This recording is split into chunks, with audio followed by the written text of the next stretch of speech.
Test, test, test, test. Okay, looks like we're getting through. Let's see, what am I missing?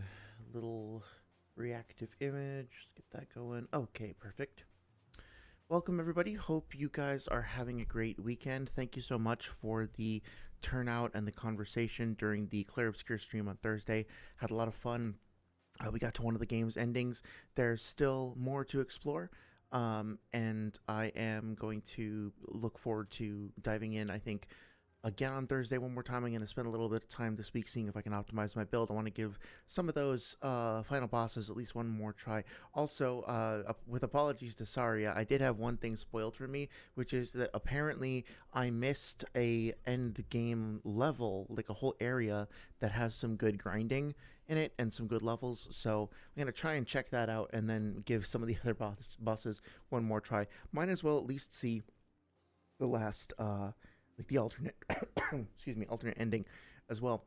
And then as for tonight, I really don't have a strict agenda, but I thought it would be fun to talk about Sasuke versus Deidara. Recently, I've been catching up on Sage of Thick Calves' debate tournament, which I recommend people listen through. If you go to his wrong page. If you go to his channel and then go to the live section here, there's quite a few streams that he's done recently where he's invited people on. And despite my disagreements with Sage's videos, I think the stuff that I tend to respond to best of his is when he kind of brings the community together and hosts events that actually like contribute something positive. And for the most part, like these debates I think are worth listening to, even though it looks like I stopped pretty early on. I have listened to them all, I think all of them at this point. And the one that kind of inspired today's stream is this one over here, Conan versus Deidara. This is Westbound versus Llama, I think.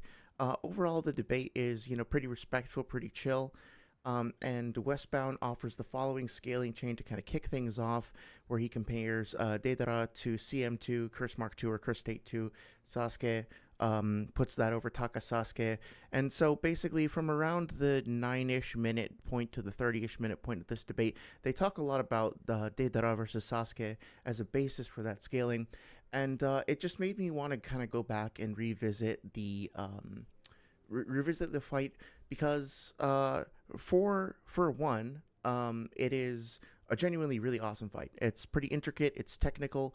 There's interesting themes and narrative elements going on between the characters. But also, I think it gives us an opportunity to talk about how taking certain things out of context can lead to like generalized misconceptions. Kind of like what we talked about before when we were discussing Sage Naruto versus Pain. I think some people look at all the instances where Pain gets disadvantaged or gets schooled by Naruto in that fight and are like, okay, Naruto over Pain. But when you look at the back and forth of the fight, there's obviously plenty of moments where Pain has the upper hand. And I think that like while both debaters did a really good job, I think they both like held their ground and did a good job with this discussion overall. Again, I would recommend listening to it. I do think there were a couple moments where it's like, okay, well, Deidara is over CM2 Sasuke because of this particular event, or Sasuke is over Killer B because of that particular event.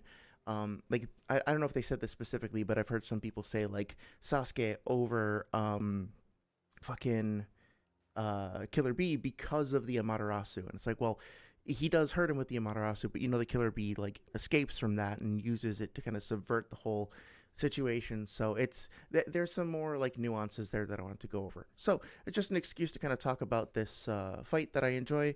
Of course, if you guys have any other things you want to talk about or other questions, we're welcome to pivot. Let me just say hi to chat real quick and then we can get started. Hi, sorry. It's good to see you. Good to see you're going through your box tidying ritual over there. I saw that awesome picture that you shared in Discord of the lab. I do hope things are going well. I know that you mentioned last time that things have been kind of overwhelming, so hopefully that's calmed down. Are you doing okay? Is everything okay on your end? Hello to Ruan Paiva. Am I saying that correctly? I'm going to say Ruan, but please feel free to correct me if I'm wrong. I don't want to mispronounce your name. Welcome. Thank you for stopping by. Hope you're doing well. This isn't technically the first stream without the miss. I did a whole bunch of streams earlier last year that had a variety of different titles. Honestly, I think I kind of overdid it a little bit because I tried to like make a pun in every thumbnail and then another one in every in every title. Um, and I was, in addition to just like subjecting you folks to dad joke saturation, I think I got to the point where I was like wasting too much time trying to think of clever titles or whatever. Um, and so I was going to save the misunderstanding stuff specifically for for pre-edited videos, but ultimately I think that they kind of started to feel right to kind of address certain misconceptions. With this video, though, I'm not necessarily attacking a position, so to speak. I'm not necessarily like critiquing anything, as opposed to just kind of exploring the fight in general. The only misconception I might be like kind of clearing up is whether one character is over or under another character because of a singular feat, you know? So that being said, I omitted it this time, but I wouldn't read like too much into it. It's more just for variety, I suppose. I'm working on a video on the Naruto data books as well, and I'm tempted to reuse my misreading title, but maybe I'll run some titles by you guys in in the poll in the community page or something, because I have a couple ideas I haven't decided on yet. But I'm happy to say that I've done the data collection for that video. I don't know if I can show it on stream. Let me see if I can find it. So obviously this still needs to be edited, and there's still some stuff that is missing at the moment. But to give you a preview of what's coming up in the next couple of months, I have gone through the 4 data books, and I've kind of like compiled and sorted various statements into categories of like, here's an example of non-literal language being used, incorrect things, things that are more open to interpretation, just weird shit that I found. Like in the first data book, the third Hokage has an entry that says his interests include talking to young girls, which maybe search for Hirosin in that certain list that came out recently. I've also been noticing some unsurprising but kind of irritating, like slightly sexist stuff. Like, you know, usually if a female character has a description that calls out their abilities, they'll have one of like 3 things. One is they'll say this character is as strong as any man. Another thing that they will say is they'll say something about their sex appeal or why they need to be sexy. Or a third thing that might get said is that they all pretty much have like some sort of claim about a flower. So like I'd say at least half of the female characters have some kind of a statement to the effect of, this beautiful flower is blossoming on the battlefield. This particular character is this particular type of flower or plant or whatever. And so, you know, I've been kind of keeping tabs on some of that stuff just for fun. But, you know, first data book, let's see, we got to maybe about 200 statements that I thought were worth talking about. Second data book, I think I haven't finished this one yet, so this isn't like totally complete and needs to be formatted, but another 200. Same thing with, and then I have to separate the actual list of things that I found of like potentially open to interpretation or open to talking about, of course, is less, because some of the stuff in here is like just interesting info or stuff that's not really a problem. So I'm going to move it over to these other pages. Third data book as well, you know, a lot of stuff in here. The fourth data book, if you're just curious about like, hey, I want to read one data book and one section of one data book to get a sense of how much hyperbole is being used in these data books, just look at the fourth data book, Jutsu Files. I mean, like, it goes on and on and on and on and on, like over 100, I think close to 200 issues I found, including the mini Jutsu Files. But there's a bunch of stuff in the fourth data book that's totally fine. So all these characters, I didn't find any issues with their entries. The mini character Jutsu Files are really short and basically are very literal, very direct. Same thing with these particular jutsu. Some stuff was untranslated. So anyway, all this is just to give a little bit of a preview on what I've been working on in terms of a video, like an edited script. I'm hoping to have the script done by the end of the month, and then have the video itself edited and available for the end of next month, if possible, so the end of March.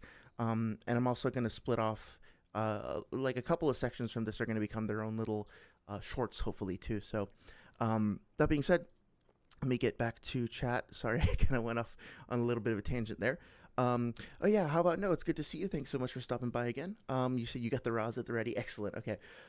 That's great. I actually, something that I looked into over the past week is I asked a few different translators to share their thoughts on the Kirin translation, because I remember hearing, I think Sage in the video we reacted to last week was saying that it was light speed, and I'm sitting right here with the third data book. I have the Japanese and I have the English version, and in the English version it says like in a flash. It doesn't say, it never uses the phrase speed of light, but that phrase speed of light does actually occur in the Japanese book, a Japanese like original text. So I wanted to get some differing opinions on what the actual like accurate translation was. I went to Fiverr. I hired, I think, 5 or 6 different people, commissioned, maybe is the better word to put it, and got a bunch of different responses. And it was super eye opening, super cool to see how different people interpreted the text. I think I'm going to do a little series where I do that for a few different things, like Ame no Minaka and Haku's. Stuff like that. So I might put out a poll sometime in the next couple of weeks and ask people, and of course, you're more than welcome to share your thoughts here about like, are there any particular databook statements or things that you think might be being misunderstood by the community? And now that I've gone through the process of like reaching out to and talking to some of these translators, and I've had very, very good experiences, then I can like, combine our community's interpretations. Like I know you've provided awesome insight, and of course Dr. Strangle and Hobbs have chimed in with their thoughts as well. We can kind of put all of that together and get like a composite picture, ideally, of the best way to interpret certain statements.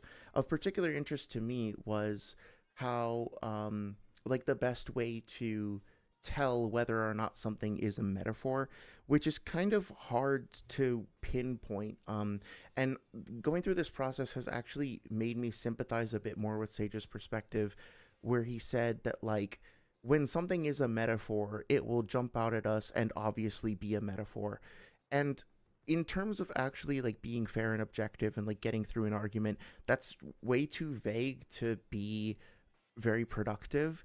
But I like intuitively I kind of get it, right? Because when I'm reading a data book statement and there's a statement to the effect of like the power, the glory, the majesty, let me see, I think it's in the second data book, uh like majestic or like glory. Oh yeah, here we go. So this is the entry for the multi-size technique. This is Choji's technique, and it includes the phrases "his massive body becomes a mountain," literally, which multiplies the user's body size beyond belief. The spectacle, the glory, crushing everything in its path. Just seeing this unbelievably giant body makes most enemies lose their will to fight. I mean, like, I can look at that and be like, okay, this is like, you can tell, right? You can just tell. You don't need to like pull out a dictionary, and you don't need to like pull out your TI-83 or like to generate a formula to demonstrate why this empirically, objectively is hyperbole and is fun language. And probably we shouldn't look at this and go like, oh well, it literally says in a canon source that Choji crushes everything in his path, therefore he has universal AP. Like, obviously we all get that this is hyperbole, right? But then when somebody presses you and it's like, okay, well, can you prove that? For me anyway, it's a bit challenging. Like, how do you explain fairly and objectively that your intuitions about like linguistic conventions, your personal convictions, your personal like knee-jerk reactions to those sorts of things are justified? And I think there is a certain appeal to just saying like, hey, do we really have to like argue about this? We all get this, right? We all understand. We don't have to waste our time with it. But I guess when you start getting into like the power scaling stuff, and that level of precision does come up in debates, and people try to use like discrete, facts or whatnot to make arguments, then that nuance does become very important. So hopefully that'll be helpful. I got the script done for the short where I'm going to talk about Kirin. I'd love to be able to get it done next week. Probably more going to be like 2 or 3 weeks, but we'll see. Also, just to the general audience, I think just to be honest, like, I don't like editing. I fucking hate editing video, and at this point, I have enough money like saved up that I can probably hire an editor for a small project. So if you know somebody, or if you yourself would be interested in collaborating, for pay, obviously, I'm looking to commission, not to get like oh, you can get free work for exposure or whatever. No, I would commission it. I'd be interested in seeing if anybody's interested in that, because like frankly, I want to do the recording and like image gathering and stuff myself, but like I would be more than happy to commission somebody to actually do the work of making the video dance on the timeline, so to speak. But that's neither here nor there. That's going to be coming up in the future. How about No also says, honestly, the bigger problems with that scaling chain are that really only Amaterasu did anything to be, and that Conan's probably stronger in the Obito fight. Yeah, that's a good point. So, just kind of gonna give my overall like quick reaction to it, right? Deidara, the main thing that I want to focus on tonight is Deidara over CM2 Sasuke, or just Deidara over Sasuke in general. I think that's potentially debatable. My read on it is that Sasuke is probably above Deidara, but also if Sasuke like had all of the same exact jutsu, but they just happened to, and like the same exact stats and everything, but his jutsu just happened to be like fire based instead of lightning based. In other words, like the Chidori worked exactly the same, had the exact same AP, but it just happened to have like fire type instead of lightning type. In other words, it didn't have an advantage against Earth. I think he probably would have died. He definitely would have died without the Sharingan like vision, right? Without like being able to see the microbes in his body and knowing that he could run electricity through those tiny little like micro bombs, he would have died there. If he couldn't have disabled those micro bombs, a C4 would have killed him as well. But does that apply to Conan when she's in her what's it called, like paper, not paper person of God, when she's in her like multi paper distributed form? I'm not sure. But as for CM2 Sasuke over Taka Sasuke, that I'm honestly not sure about, and I'd love to hear what you guys have to think. Personally, I think that when Sasuke is in CM2 mode, right, Curse State 2, that the stats multiplier and also like the maneuverability and like the flight ability that he gets probably mean that he is superior to his base form even when he has the when he's unlocked the Mangekyo. But overall, his base stats are probably stronger once he unlocks the Mangekyo. And then he's also got these additional abilities, which increases combat capability in general. So I think it's like a weird asymmetry where, in terms of like raw striking strength or whatever, he's probably, in overall stats and speed and whatever, he's probably enhanced in CM2 compared to his base when he has base Mangekyo. But I'm not sure. Like, a lot of people seem to think that the loss of CM2, or the loss of like the curse seal in general, is like a massive nerf. And do we actually see that reflected narratively when he goes from fighting, Deidara to then taking on the Gokage? Like, I'm not sure. I would need to learn more about that. But as for Taka Sasuke being relative to B, I mean, like, my read of that scene is that Sasuke gets handled by B. Like, he nearly dies twice. And he had three people there helping him out. Without those people there, he would have died over and over. Um, Naruto, KCM1 Naruto over Sage Mode Naruto, that makes sense intuitively. I mean, if he went through all that training to master Kurama's chakra, why would he be inferior to his prior self? But he does have that line versus the third Raikage where he's like, well, Sage Mode is, faster and has better reaction speed. And, there might be some arguments that, like, infusing his normal jutsu with Senjutsu chakra make them hit harder than KCM. Like, KCM is just a larger, more readily accessible, more sustainable source of chakra, but maybe he hits harder pound for pound and he's overall faster in shorter bursts in Sage Mode. I don't know. So all this is just to say that I think that there's nuance here, and I would love to hear what you guys have to say about it, and I would like to just kind of dive into it tonight over the course of our discussion. Hey, Mr. Narrative, how's it going? It's good to see you. Hope you've had a good week. Sorry I got your birthday wrong. I'm just like bad about names and dates, but I hope that you did take some time to celebrate, that you're doing well. Yeah, and shout out to Sari as well for helping me remember shit. I appreciate that. Um, how about No says, I will say in Japanese there's almost always some further context that gets mistranslated. Example, the entirety of a target or all types / categories of things will just be translated as everything. Yeah, that's an interesting point too. If I'm remembering from my translation, there was that I asked people to do of Kirin. In the Viz translation, I think it says that the cry of a mystical beast or mythical beast rocks the earth, but the phrase rocks the earth is actually something that gets translated by it's like the actual translation is closer to like shakes the heavens, but we wouldn't want to interpret that literally as like shaking the Christian heaven, right? It's like it's a my understanding is that it's a common idiom that is used for emphasis to be like, saying that a fighter has earth-shattering power. Doesn't necessarily mean that he can like split the earth into a bunch of chunks, right? It's clearly one of those. Or a better example from that translation is saying that something happens in the blink of an eye, right? Like blink of an eye is a common idiom that just means really really fast. I know that you could try to go real world scaling with it and then look up what the average speed of a human eye blinking would be, but I mean that's kind of missing the point, right? It's more like you're appealing or incorporating this idiom, excuse me, that people understand to just be hyperbole for generally really really fast. So that's important context, I think, to keep in mind. Hey, how's it going? Let me see if I can get your name right. Is it Expiry? Hope you're doing well. Thank you so much for checking out the stream. Expiry, and please correct me if I got that wrong, says, hello, I'm a new viewer. Welcome. And I just want to say I love your approach to videos, and I was so sad when I saw you only had 2 videos. Well, thank you so much. I really do appreciate the kind words. These live streams saved my mood to a breath of fresh air.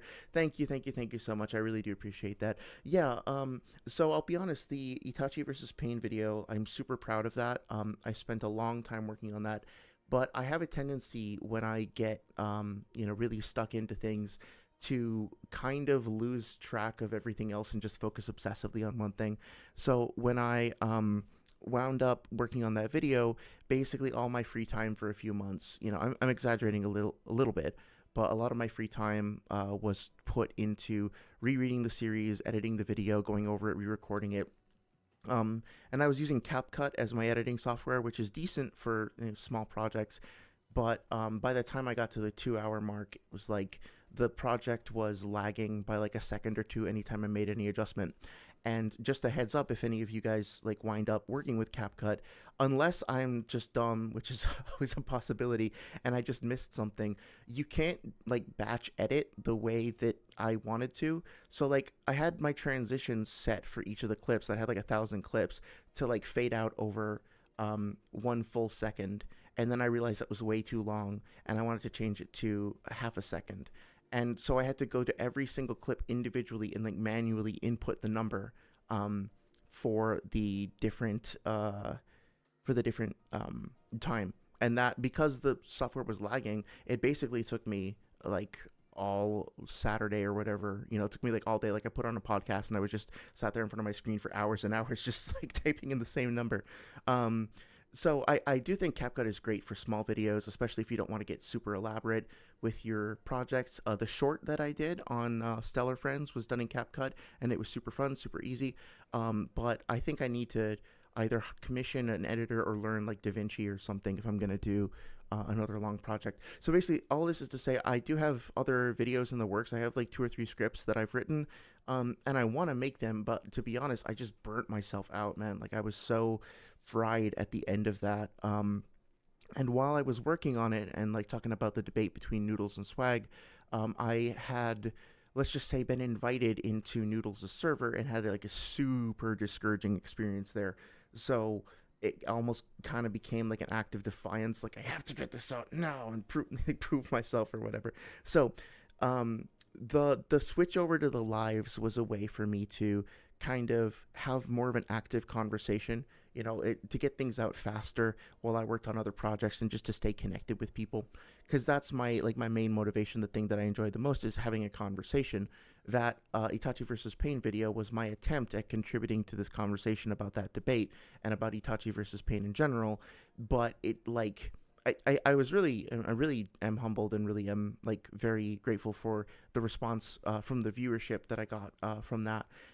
In terms of actually contributing to any sort of conversation between Noodles and Swag or like that sort of thing, I don't think that really went anywhere, which is fine. Kind of moved on from that, but yeah, I do very much genuinely appreciate the positivity, and I will be working on some new videos, and I would love to hear what you think.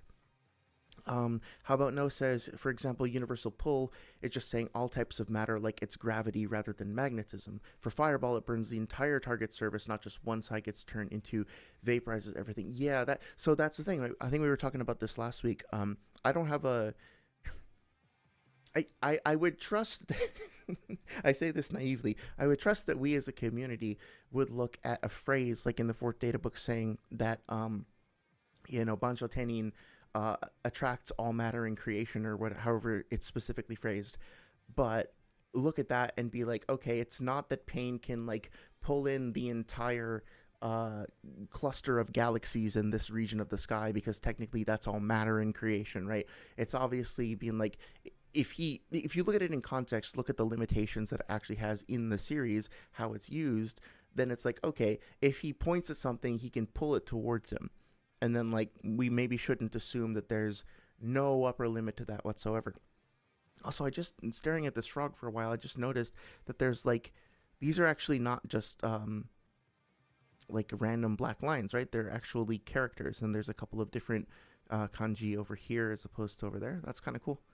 Um, yeah. The clouds also have a similar art style to the Akatsuki clouds, but I'm guessing that's just like a visual trope as opposed to any direct reference there. But yeah, Saria says is saying, oh, and that nice little emoji there. I appreciate that. How about No says Takasasuke starts off weaker than Hebi, but grows way stronger over time, surpassing CM2 quickly. Yeah, I think that's a decent read. Yeah, I appreciate that. We got the E, we got the E tab. Great. How about No says you can argue B is stronger than in the Sasuke fight. Well, not stronger, but more willing to show that strength, as per his scene with the Raikage. Also, KCM1 is quickly nerfed by clones and stamina. That's a good point. Yeah, like if yeah, like he makes like what 7, 10 clones or something like that. Um, and so that's obviously like divvying up his chakra quite a bit, and then those clones also wind up burning through a lot of individual like advanced Rasen Shuriken iterations and shit like that. So yeah, that's a very good point. If all that power were consolidated into KCM Naruto himself, then that would be obviously like a bigger feat for him. What I think, or like it would be evidence of him having like a larger potential as an individual fighter. I think what my reading of KCM was is that like narratively, thematically, or whatever, Naruto couldn't access Kurama's chakra during the pain fight in a way that was healthy, so to speak, right? Like he could turn himself over to Kurama's rage, but um, even going into 3 or 4 tails mode, the chakra cloak was also damaging and eroding his body. Like we see him like all red and puffy and like needing to be healed after his fight with Orochimaru, as an example. I think literally we see his skin peeling off when he transforms into 3 tails. So it's a very painful and very taxing thing. And also when he goes into his rampage mode, he winds up potentially hurting other people. Like there's that scene where he hits Sakura into Kabuto or whatever. So I have to go back and look this up to be sure, but I seem to recall him basically swearing off of using KCM in general, or like accessing Kurama's chakra rather in general, and using the cloak mode in general. After hurting Sakura, it kind of reminds me of in Avatar: The Last Airbender when Aang is cautioned not to use like fire recklessly, and then he plays with it and winds up hurting Katara. He swears off of it for a while, but then eventually, he has to learn all 4 elements in order to take on not Ozai, is it? Yeah, it's Ozai, right? Um, at the end of the series, and so like he has to find the middle ground. And so Naruto, similarly, like learning how to use KCM is him finding the middle ground. He goes from being kind of, let's just say, irresponsible with it, like impulsive, like wrathful, to swearing off of it, and then eventually he learns to draw from it as like a consistent chakra pool and power up. Um, and I think it's probably fine to say that like it's well, I don't know. There's that whole scene where like he keeps like bumping into stuff and getting stuck in the wall when he tries to use the power, and you could be like, okay, that means that it's more powerful and faster and everything than Sage mode because if it weren't, then why would he have so much trouble controlling it? And that makes sense now that I'm thinking about it. So maybe maybe there's more context for the Sage Modes thing that he says about the with the Raikage. Maybe he's just like, with Sage Mode sensory, I will be able to sense his attacks earlier and like react to it sooner. So when he says like Sage Mode is faster, like that's what he's talking about. That's a great example of something where I'd be curious to see what the original Japanese says, because I'm wondering if there's just one of those things where things got like lost in translation. But anyway, yeah, I think there's probably some nuance to it, and I think the overall mode is less of like a flat power up when paired against Sage Mode, like pound for pound, and it's more like each form has its own advantages and disadvantages, and then the culmination of his power is him learning to both collaborate with Kurama and then also incorporate Sage Mode into that by the end, right? Um, so yeah, that I think makes sense. Let's see. Takasasuke starts off weaker. Oh, yep. Sorry, it says here in my garage. Just bought this new Lamborghini here. Fun to drive it up here in the Hollywood Hills. But you know what I like a lot more than this new Lamborghini? Knowledge. It's funny. So there's it is cold here. It's very cold. Um, and there's a couple of lakes nearby where I live. And so my partner and I and our dog, we went out for a walk where we walked out onto the to the lake, and I recorded a video. I will post in Discord later where I was, maybe I shouldn't spoil it for you, but let's just say I was inspired by that. You've brought Ty Lopez back into my life after so many years in cerebral hibernation. I'm so grateful that because I had forgotten about him. I'd forgotten about his knowledge, spreading the knowledge, and now you've brought him back into my life. So I thank you for that. Oh, it looks like I got your name right. Expiry, excellent. I'm glad. Um, Sorry, just taking a drink. Let's see. You plan to start using CapCut for fan edits? Yeah, I think it's great for that. I think it's very lightweight, it's very flexible, it's very easy and immediate and simple. My two biggest gripes with it are A, that it doesn't handle batch processing very well. B, it doesn't handle like large projects over like 2 hours very well. I guess the third thing would be, unless I'm just like missing something, the window for editing the audio, like the audio track is super tiny, and so I'm an audio nerd, and I um, prefer like the DAW setup where you can actually like zoom in to the waveform and like add effects and add crossfades and stuff like that. Like I really don't like working with the audio aspect of it, so I do like all my audio editing externally. Like what I did for the Itachi video is I rendered out the video without audio from CapCut, and then I brought it into Reaper, and then I did the audio editing to the video track in Reaper, and then I just exported the audio from the Reaper project, brought it back into CapCut, and then rendered it out all together, which is like not the worst thing in the world. It's fine to have like a dedicated audio thing, but yeah, like all the transitions and fades and all of that stuff, like I couldn't really do it the way I wanted to in CapCut. But again, for the fucking Stellar Friends video, I did that in CapCut, and it was super easy. It only took me like a week to go from reading the manga to putting that out. And I'm like halfway through another video on whether Goku is boundless, responding to Sage's video. But honestly, like I lost a little bit of interest in that. I could still finish it, but at this point, it's like, do I really want to go after? I spend so much time like responding to Sage's videos. Do I really want to go and nitpick like one thing he said in a tongue-in-cheek thing that he said with like a video with from 6 months ago or whatever? Like, I don't know. That might be a little too nitpicky even for me. So I think yeah. So I guess while I'm on the subject, I'll mention that after listening through the debates in Sage's dojo, most of them I really enjoyed. Of course, one of them which you probably won't be surprised if you've heard me talk about this stuff before, I really couldn't stand, was the one that Mortified was involved in. And I found it pretty telling that, like, at the beginning of that debate, Sage said, "Hey guys, no slurs in the debate, all right? Because it would be bad for the stream." And so I was like, okay, right away, that's a little bit of a red flag. You have somebody here who is a proud, unrepentant, very loud, very outspoken homophobe, like explicitly definitionally homophobic, and proud of it. And you have to tell them before the stream begins, hey, no slurs. But the phrasing was kind of telling to me, because it wasn't like, hey, because I don't want you being fucking ableist and homophobic on my stream. It's like, no, because it'll be bad for business, essentially. Proceeds to sit there and like let him throw out slurs a whole bunch of times over the course of the debate, and then ends the debate himself with an ableist slur. And like, I was gonna respond to that directly. I think I left a comment and then I deleted it.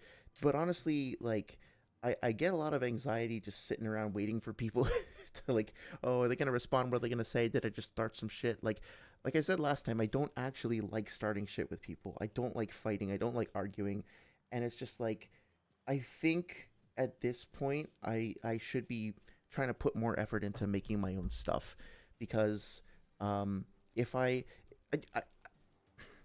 all the times that I have spent putting like hours and hours into these long ass fucking um, comments and stuff, that doesn't really leave me with much to hold on to and to share with other people, and it doesn't really seem to be productive or to go anywhere. So like, I have this very strong desire to participate in the conversation, but at the same point, it's like it doesn't really seem to be working. So I think I'm gonna try and be better about that, and just, if I'm making a live or if I'm doing a video response to somebody, then at least it's like a solid thing that people can listen to in their own time, and then they can analyze it and discuss it if they want to. But like, I'm gonna try and be a little less comment hungry.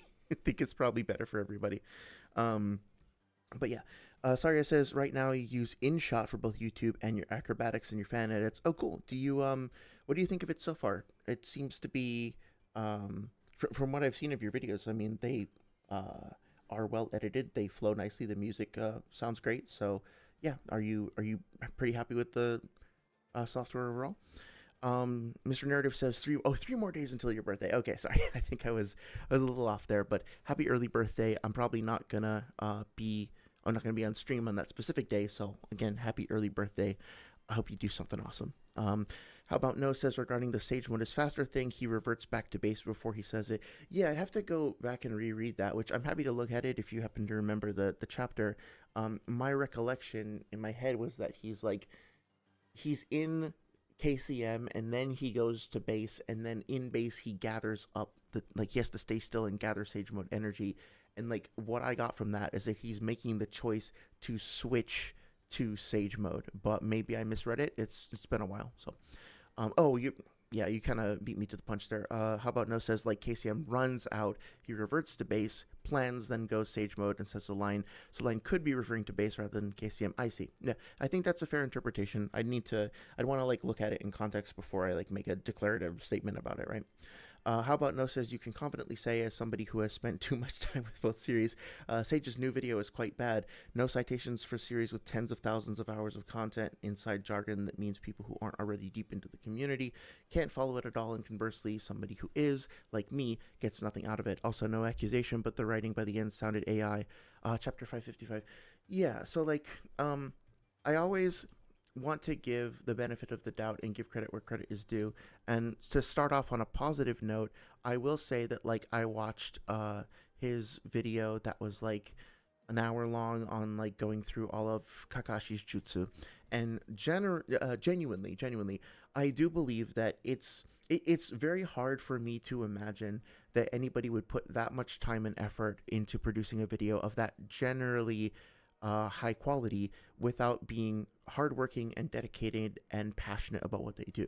So I see the effort, I see the knowledge of the series as well, the dedication and the thoroughness, and I appreciate that and I respect that.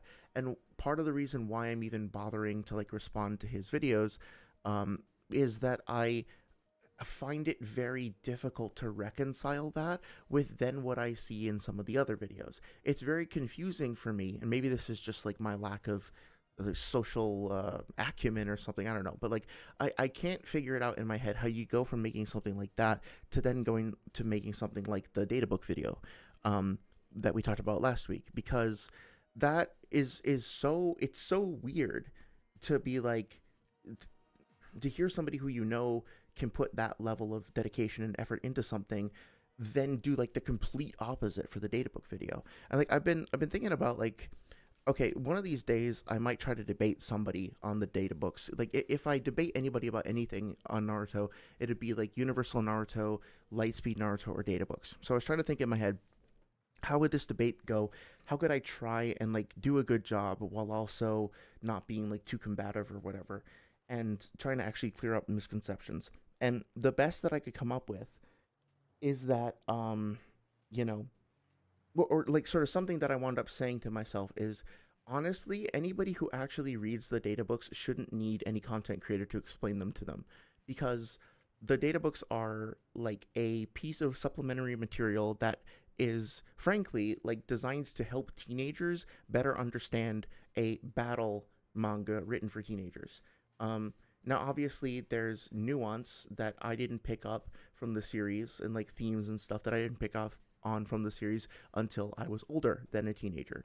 Um, and there are certain things that as an adult you go back and you look and you're like, oh, okay, this is, yeah, I didn't quite get this. But for the most part, like understanding how a fireball works is not something that requires a fucking college degree or whatever. So I genuinely feel like if you just read any one of the data books or even just like one section, like you read all the character profiles or all the jutsu entries, you will probably, if you can understand like I don't know, middle school reading level stuff, if you can read like I don't know, Catcher in the Rye and understand what's going on, you can probably understand like what you should be able to recognize like when metaphor is being used, when hyperbole is being used, when precise language is being used. And like if you had to do a book report on the data books for school, I think pretty much everybody in this community would be able to do that and be like, yeah, this book is a mix, right? It's like a mixed bag. There's some stuff in it that's literal, there's some stuff in it that's not. So it's really fucking weird to me how willing people are to die on this hill of the data books being like perfect objective sources of truth unless proven otherwise, because I know y'all aren't stupid. I know you guys can read, I know you guys can put in effort. So I'm like, what is happening? Like I just don't get what the point of it is. And so like I'm kind of repeating myself from last week, but that's basically what I'm trying to do. I'm just trying to understand, because I'd like to, maybe naively, I'd like to assume that it's just a misunderstanding. It's just some miscommunication. I think part of it is honestly that people have accepted these things as being true for so long because, frankly, we like going back 10 years ago when this like new wave of Naruto content or whatever was like picking up momentum, people like Seth and Swaikage and whatever. Um, I think that we just weren't as precise and meticulous and about how we went through our data. And I think the data books in general weren't as well known to people and weren't as widely made accessible. And so when you see somebody like Swag Kage, who has like a million plus followers, put out a video that says this is the definitive explanation of like the Chidori or whatever, and he says according to the third data book it says this, then you're like, oh, okay, this motherfucker probably knows what he's talking about. He's talking about a data book after all. And so we all kind of just went along with it, and a lot of the times the information is fine, it's not a big deal. But then it starts to cultivate like this passive collective interpretation of the data books as being like sources of fact, and then we all start to like build arguments based on them, and then run debates based on them, and then we have like these years of like our foundations of our arguments and videos and shit that are all based on these assumptions. And if we start questioning those assumptions, we have to be willing to question all of those like statements that we made, maybe even like hostile statements we made in debates, like videos that we monetize that are just wrong. It's tough. It's really tough to go back and be like, I put in all that time and effort into this, and it was like the foundation was just never solid in the first place. Now what, right? It's tough, genuinely. Like I don't want to be glib about that, but also it's necessary. Like if you actually care about whether or not your shit is right, and moreover you not even like right or wrong, you just want to try to represent the shit honestly, you want to understand it correctly, you want to help other people understand it, then you're gonna have to admit that you're wrong and you're stupid and dumb. And like I feel like I do that every stream. Every stream I say something that's really goofy, and like I have a choice between either being like being embarrassed for a second and being like, yeah, that was dumb. Maybe I should edit that out later. But I usually don't, because I'm like, I think the only times I've edited things out of videos was the one time where I was like, okay, I went on a rant about like the Seth drama, which I don't really know anything about, and I didn't want the video to become some sort of like a drama source. And I think somebody in the comments was like, hey, you weren't there, you don't really know what you're talking about. So I'm like, okay, I'm not gonna fucking be a drama vector. I have my own personal convictions about it, obviously, but like this is not what this video is about, right? So if I do shit like that, then I'll make a retraction. But otherwise, I would rather like make the mistakes and leave them up for people to see and learn from, and then learn from them myself. But it's embarrassing, like you're talking talking your shit and you be like, oh, dude, look how cool I am. I know all this stuff, and then you say something that's like super goofy, and you're like, oh man. But it's just part of the experience, right? So I don't know. Maybe a little more non-attachment in the community would probably go a long way.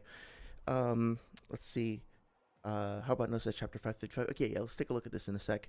How about No also said, like, honestly, most of the big data book hyperboles are stuff that's also in the manga and anime. I've yet to see anyone argue for infinite power and potential Jugo just because a scientist says it. Yeah, exactly, right? Like, those, but it's one of those things where, like, to paraphrase what Sage was saying, who is going to argue for universal temari? We all know that temari like scales way below characters who aren't universal, and yeah, honestly, like that's kind of fair, um especially from like a quick casual reading or like a casual discussion where you're not going to be debating anybody about this. Obviously, there's no context or information or evidence whatsoever that temari can output the equivalent of being able to blow up quintillions of black holes of energy with a swipe of her fan, and neither can her little like weasel summon, right? And like neither can like anybody in the series. But we get into like these weird situations where it's like okay, so not I really don't want to spend all the video beating up on Sage, I promise. But like one of the things that came up in his video was this he made the claim that the one that we talked about last week specifically, he made the claim that like when the data books are wrong, they're usually or even exclusively wrong about timeline stuff. And he used the example of like Itachi was stated by Kakashi to have been 13 when he became an Anbu captain, and that couldn't have been the case because he was 17 or 18 when he returned to the village, and that wouldn't line up with Kisame, and so that wouldn't like line up timeline wise. So I spent a couple hours like digging around, and what I found is that it's, I think we talked about this on stream too, like that what Kakashi said is probably just wrong, and like he was misinformed, and then that random Akatsuki member in the end of this part one, I think it was probably Sasori, what he said got retconned, right? Because that Sasori says that the last time the full Akatsuki met was 7 years ago when Orochimaru left, and Orochimaru left right after Itachi like had his confrontation with him. So like shit doesn't line up, shit doesn't match up. But if you go back and read, it's in like chapter shit, I have it written down. It's the flashback. I think it happens around chapter 220, where we go back and Sasuke like flashes back to his whole backstory as a kid. Like he's 7 and Itachi's 12 or whatever. Something, or like he's 5 and Itachi's 10. I forget exactly, but he goes through the whole timeline, right? He's like, there's literally a panel where he's running back home and he's like, I am 7. I just entered into the academy. Itachi entered into the academy when he was 7. He graduated. Oh no, he graduated when he was 7. He awakened his Sharingan when he was 8. He was promoted to Chunin when he was 10. And then at the beginning of that segment, his father says, "Oh, hi, Itachi. It is currently today, 6 months after you graduated from the academy, or 6 months after your promotion to Chunin. Today, 6 months later, is the day where you will now become an Anbu member if you succeed in your mission." And then it flashes forward and it's like, "Hi, I am an Anbu member. Oh, hi, Itachi. You are a child. You have been in the Anbu as a child for exactly 6 months. Cool." So there's like, and then like right after that, like, the massacre happens. So there's information there that seems conflicting on the surface, but if you like put it all together, you can come up with ways to reconcile it. The problem comes in when you like assume that everything is true and inflexible, and then you have to like reconcile all these things that can't be true, and then you're just kind of like stuck, right? Like if you already assume that the data books are true and factual, then, and you also assume that all the statements from characters are authoritative and factual, then it's like, well, you have these mutually contradictory things. Then you have to be like, well, they all have to be true but they can't be, so we have to like pick one to be false. And I think that's kind of how it felt. Like, okay, well, we're gonna just say that the data books are wrong, but they're only wrong about timeline stuff. And it's like, well, no, all four data books consistently depict Itachi and Sasuke's ages as consistent. Their aging, like the progression of their aging, is consistent with the timeline. The backstory that Sasuke fills us in about is consistent with those four data books. So the only things that are out of place are Kakashi's statement, um, and maybe the Akatsuki thing, but also like that arrangement of Akatsuki members got retconned anyway. Like the depiction of Pain's eyes got retconned anyway. So it's like it's, I think, easier and more elegant to just say like the characters themselves, from their perspectives, were misinformed about certain things, and then we got the clarification elsewhere, right, and kind of put it all together. But um it requires that you kind of scour around, like do a lot of digging around to like put all those little chunks together. Ruan Paiva says, I think the whole data book stuff is too complicated for me. I prefer to stick with the original manga. Yeah, honestly, that is totally legitimate. I think that if you're a Naruto fan, you should consider reading the data books, especially if you can like read Japanese, if you're a Japanese speaker, pick them up in Japanese, of course. But the third data book is, I believe, I know it's available in English. I think it's also available in a couple other languages as well. And you can get it for like the official publication for 10 or 15 bucks on Crunchyroll or Amazon. And I would recommend reading it because if you put aside all the power scaling stuff, you don't worry about debates, you don't worry about arguments or any of that. You just sit down and read the data book as a fan. I guarantee you, you're going to have fun with it and you're going to learn something from it. Because at the end of the day, they are fine pieces of literature. They're enjoyable pieces of fiction, right? It's almost like watching a behind the scenes little feature for a movie or a TV show that you like, right? It's not quite the same content, but it has a similar feel where you're learning about, there's a whole section at the end of the third data book where it's like 20 pages or so of sketches and drawings and like different iterations of the characters, and Kishimoto explains like why he makes them look a certain way. um, there's a little bonus comic I think we talked about last time where they quote unquote reveal Kakashi's face, not really. But it's fun, it's lighthearted, you're gonna learn something. There's a whole section in the video thing that I'm working on where it's literally I've just been writing down cool shit, right? Like, so butterfly bullet bombing, which I think is Choji's ability. The description reads, the intensely concentrated chakra leaks out from the backbone and becomes visible through friction with the shoulder blade, appearing like a giant butterfly wing. So it's like, I never knew that from just reading the series, but Kishimoto actually gives us this explanation as to how it works functionally. It's not just like a geyser of chakra comes like bloofing out of his back or whatever. Specifically, it comes out of his backbone and like rubs against his shoulder blade, which then like flattens it out and sharpens it and makes it look like a butterfly wing, right? So there's a whole bunch of stuff in there that's just like along those lines where it's just like interesting insight. And if you aren't worried about somebody like debating you about it, then you're gonna learn fun stuff. There are these three minor characters that come up, like that have these cool little backstories. This guy is just like some gardener that is trying to work to bring the wasteland back to life. Um, you know, Tonton, apparently, maybe this is actually something that's mentioned in the series. Tonton is Tsunade's little piggy, and apparently she can smell debt collectors coming and will like warn Tsunade and get her out of the way when like the repo men show up. Shibi is an Aburame clan member, and apparently his favorite, well, it says favorite word, but I guess you could say favorite idiom is, even the soul of an insect has 5 parts, which I don't even know what the fuck that means, but it's pretty funny. It's pretty cool. So that's something that I really want to encourage everybody to keep in mind, is like, I think power scalers have come close to ruining the data books. And like, I apologize if I've contributed to that with my bickering about it, but like, th- I'm sorry this is a hard pill for fellow scalers to swallow, but like they weren't written for us. We can use them if we use them right, but they weren't written specifically for us to like use as fodder in debates or whatever. They are supplementary, fun, interesting, cute guides um, for like a shonen manga, and some of the stuff in there is literal facts and a lot of it is not, and like we all need just to calm the fuck down because our like internal community toxicity is spilling out and making it harder for other people to just enjoy the shit.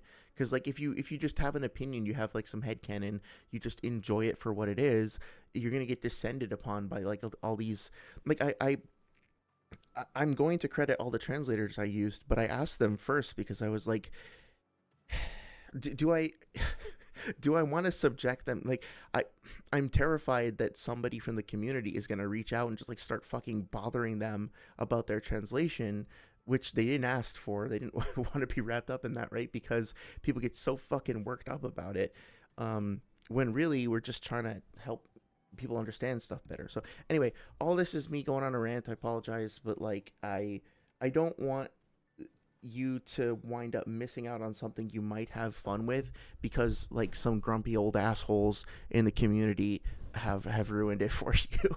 In other words, but yeah, no pressure, of course. The statement is I can't obviously I can't read that, but let's see. In Sage mode, the kumite, oh, the frog kumite, kawazu kumite, this one has a wider and faster danger detection. Ah, I see. Okay, so um, that actually makes sense. Cool.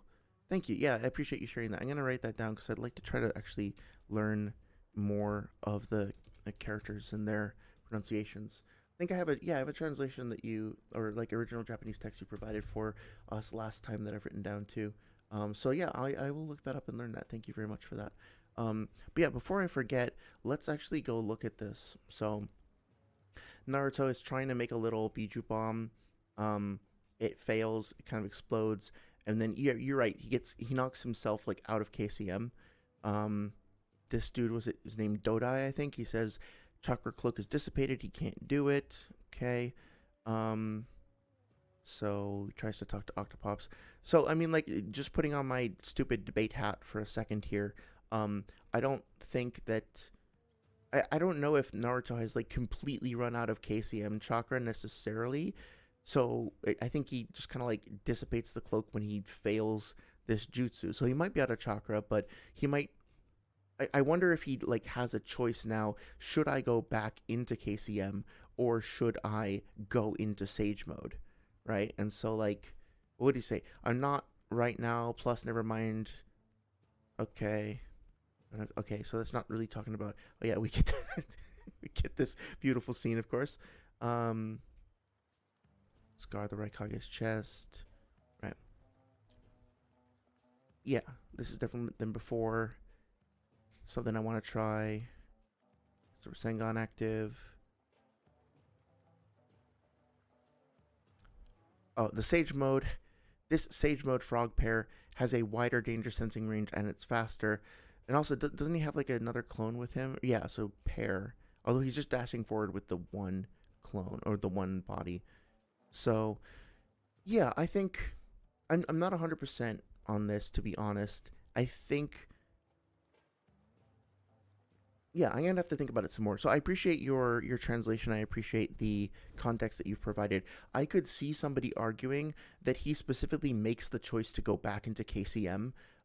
Sorry, to go back into Sage mode rather than KCM because relative to base, Sage mode is faster or like at least has better reaction time and better sensing than um, KCM. Or it could very well be that he like ran out of KCM chakra for a while and then he like kind of needs to go. He has a choice between Sage and base, and like Sage is obviously better than base. I also think this is kind of an interesting uh, parallel between when he went up against the Predapath in Sage mode. Like he's reincorporating it. The framing is pretty similar, right? Like he's coming from the left. He's engaging in this taijutsu clash, supposedly, with the character coming in from the right, and he dodges out of the way and like essentially well, before he hit the Predapath with the Kawazukumite, but this time he hits him with the Rasengan. But it's very similar, right? So he's kind of incorporating that strategy that he had from before. Um, yeah. Does he? Curious if he like goes back into KCM. Although I guess I shouldn't like spend too much time digging into this right now. But I think after that he just kind of like uh, dissipates that clone, right? Let's see. Well, let's see. When Madara, I just wonder if he has a statement when Madara shows up. If he's like, "Oh, cool, I got back into KCM now." But that was from before too. He's still in base after all this. That's his main body, I think. Yeah, and here we get the the best line from Killer Bee in the series. Wonderful. Yeah, but like I definitely see where you're coming from. I think I'm gonna think about it some more. I appreciate the context there. Um, Saria says, "What two series? I had to leave the stream for a bit because a friend uploaded a video and I wanted to go and watch it." Oh, congratulations!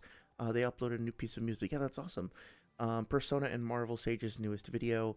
Um, yeah, I haven't seen it yet because honestly, like, here's the thing: I don't know enough about Marvel or Persona to feel like I have that I'll have a an informed opinion. But what I do remember, I do think I know a bit about Pain, and I do really love Avatar: The Last Airbender. And so a year or so ago, question mark, I listened to his, or actually it's probably more like 6 months ago, I listened to his video on like Team Avatar versus the Paths of Pain, and there was stuff in there that I was like, huh, I don't remember this, but it's from the comics, and I never read the comics of Avatar, so I got them and I read them, and I was like, oh yeah, that literally didn't happen. Like this is just like wrong. And again, like I don't get it. There are interesting arguments you can make about how Team Avatar would do against Pain. I think it's a really interesting topic, and honestly, I liked the video a lot more when he got into like he basically like told a story. He's like, I'm basically gonna do like fan fiction, and I'm going to describe how I think the fight would go down, and moved away from power scaling. That was more enjoyable to me. But the argument, I think we might have even talked about this last time, right? But like to be clear, the thing I was objecting to was he said that Toph should be able to bend metal from, I think it was like 3 miles away, and he was basing that on the idea that like I guess on like a flat plane, the human eye can see up to 3 miles away or something like that. I'm getting the exact number wrong, but it was something along those lines. And he got that from the idea that Sokka and Toph were talking about bending metal at a distance, and Sokka said, "How far away can you bend this stuff?" And Toph said, "As long as you can see it, I can bend it." And so Sage's conclusion was that anything within Sokka's visual radius, assuming that he was like on level ground, which was the case in that scene, that Toph would be able to bend it, so she could bend things up to multiple miles away. Now, setting aside the fact that we don't ever see her do that in the series, I don't think we even see her bend anything that far away in Korra. When you actually read through that sequence in the comic books, what's happening is that they're inside a Fire Nation tank, and the metal that they're talking about bending is they're going to be riding up alongside other Fire Nation tanks, and specifically bending the metal screws out of the wheels, or out of the what do you call it, the treads or whatever, so that the tanks fall apart and that they can't advance. I think they're Zuko's tanks, and basically they're just trying to like get him to stop attacking this village for various reasons, but they are like pretending to be on his side. They're in the tanks and they're like disabling them, right? So the reason she says that is because she has to manipulate these teeny tiny little screws that are in a different tank from inside the tank that she and Sokka are in, and so they have to pull up like next to the tanks, and then she can kind of bend them, and like realistically they're like 20 or 30 feet away or something like that. So you use this feat of Toph bending screws 20 or 30 feet away to say that she could bend metal like miles away. And since the chakra rods that are in the pain bodies have metal like properties, which not even going to get into that, but like since they're like metallic, apparently they look like metal, that she could just bend all the chakra rods out of Pain's body and just like rip them out or whatever. No, like no, there's issues with that. But yeah, that's the thing. It only took me like a couple hours to read through that comic. I'm really glad that I did. I really liked it. I read through I think 3 out of 5 of the comics in that series. They're all great. I'm gonna read the other ones soon. And I'm glad that Sage kind of brought them into my life, so to speak. But also, it's not hard to understand, right? Like it's not complicated stuff. I don't see where the misunderstanding came from there because it literally only takes a couple hours to read, and it's extremely clear what's happening. They're in a tank. Like they're looking from one tank into another tank, and they're manipulating screws, not like entire tanks from miles away. Like I just don't get it. I don't get how you wind up with that conclusions. It's weird, weird. Anyway, um, yes, Mr. Narrative. I have heard about the list. Let's just say, I've actually been kind of impressed at the amount of folks who have generated like data analysis and sorting tools and search tools so that people can sift through it and look at finding out particular information. I have like 3 or 4 videos queued up on my watch later playlist, kind of breaking down some of the findings. I haven't listened to them yet because I kind of want to be in a space where I'm just like sitting down and kind of like, it's not the sort of thing that I want to listen to while I'm cleaning my room or whatever. Like I really want to focus on it. And it's pretty dark shit, obviously. Like I don't know if you've seen any of the video clips that have come out as well, but it's like, it's pretty messed up stuff. So I want to be respectful of it, and I just haven't like taken the time to do that yet. But yeah, yeah. Well, human race, we're doing real great these days, huh? Anyway, Saria says you didn't watch it, you don't know anything about Persona, but you've seen me post your Marvel and DC collection when I was in his server, and I don't want to be rude. I'm hesitant to hear his takes. Yeah, that's the thing. I'm eager to hear his good takes. I'm eager. Like I want. Like, in a perfect world, like a year from now, I am a subscriber again to Sage's channel, and I'm promoting his channel and like, encouraging other people to check out his stuff like I used to do before. I much prefer celebrating people's work, despite what my channel probably looks like. I get much more joy out of like celebrating cool shit that I find, than not, which is like why after I do this thing about the data books, the next video that I have queued up is literally just like an hour-long video where I like gush about how much I love the opening episodes of Avatar: The Last Airbender. They're like a masterpiece, and so it's me basically just like being, I love this thing, I love that thing, and this other thing is cool, right?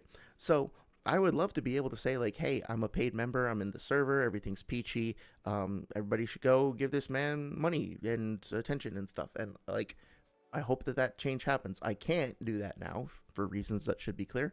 But yeah, like I hope things change. Saria says you got a strong feeling it's going to be extremely wacky, especially after he said Senshi was his favorite character in the comics when he's barely a character there. He's a plot device. See, I don't even. That's part of the reason why I'm probably not going to watch it. Is like I don't even know enough, like who that character is to be able to comment in any way. It really was given. I don't know this character, but strong, so like me. That's fair. That's fair. Oh, how about no? It didn't feel like a derail at all. It was a good thing to talk about because of course it's relevant for the scaling for the Sasuke, Conan, Deidara stuff, and it's just interesting, right? It's one of those things where I genuinely want to hear what people have to say because I haven't figured it out, and I want to know like where your head is at about it. So I appreciate you sharing your thoughts. Saria says, yes, so many people don't read the comics for Avatar, and that's why you have people saying Aang can fucking lift cities. Yeah, so I just reread that, and like, no, it's very clear. It's at the end of the promise, like you said, and no, they just like make a chasm in the ground, right? Like, and even if he were to like pick that shit up and throw it, it's like, so like going back to like, fuck, I think it was Noodles and swag maybe, like I don't even remember at this point, but there was one debate where they like somebody was saying because Gara could, oh no, yeah, Deidara, right? I think it was in the first swag and Noodles debate where like one of them was like Deidara was going to blow up the Sand Village, which is a ninja village, which means that like he scales to Pain because Pain blew up Konoha, which was a ninja village as well. Like, obviously, I'm not doing a good job of representing the argument, but it was something along those lines where it's like look, Village A was destroyed by this, therefore this would be able to destroy Village V because Village A and B are both villages categorically. It's like they're not the same size, they're not made of the same shit. You know, like you have to actually demonstrate what the size of those places are. So cool, he can pick up this town, city, metropolis, whatever you want to call it, but how big is it actually? How much mass is actually getting displaced? I think I can just hear it now, like somebody saying, like, well, New York City is a city, and Aang can throw cities because he threw a city. So, you know, like, that's the kind of shit you got to be careful about, right? Not you specifically, but yeah. Saria says, and people don't even acknowledge he was in the Avatar state. Oh, that's another important thing too. Yeah, exactly. Because that, like, if you're gonna make arguments about him being in base or whatever, or just like his base earth bending, then yeah, that's very different. How about No says, honestly, making the chasm is probably more impressive than lifting the city would be regardless. Oh, interesting. Do you think is that just because of like the depth of the chasm, like how far into the earth it goes? Or I'd be curious to hear you elaborate on that if you like.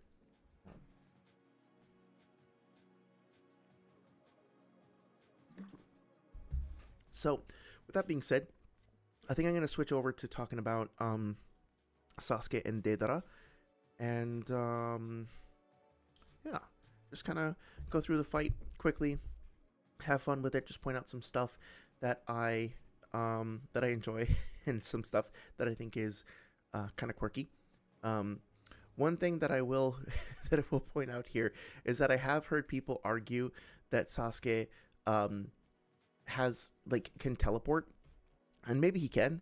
I don't think so. I think he can probably use Shunshin, or however you pronounce it, the body flicker. I think it's Shushin actually, right? But whatever.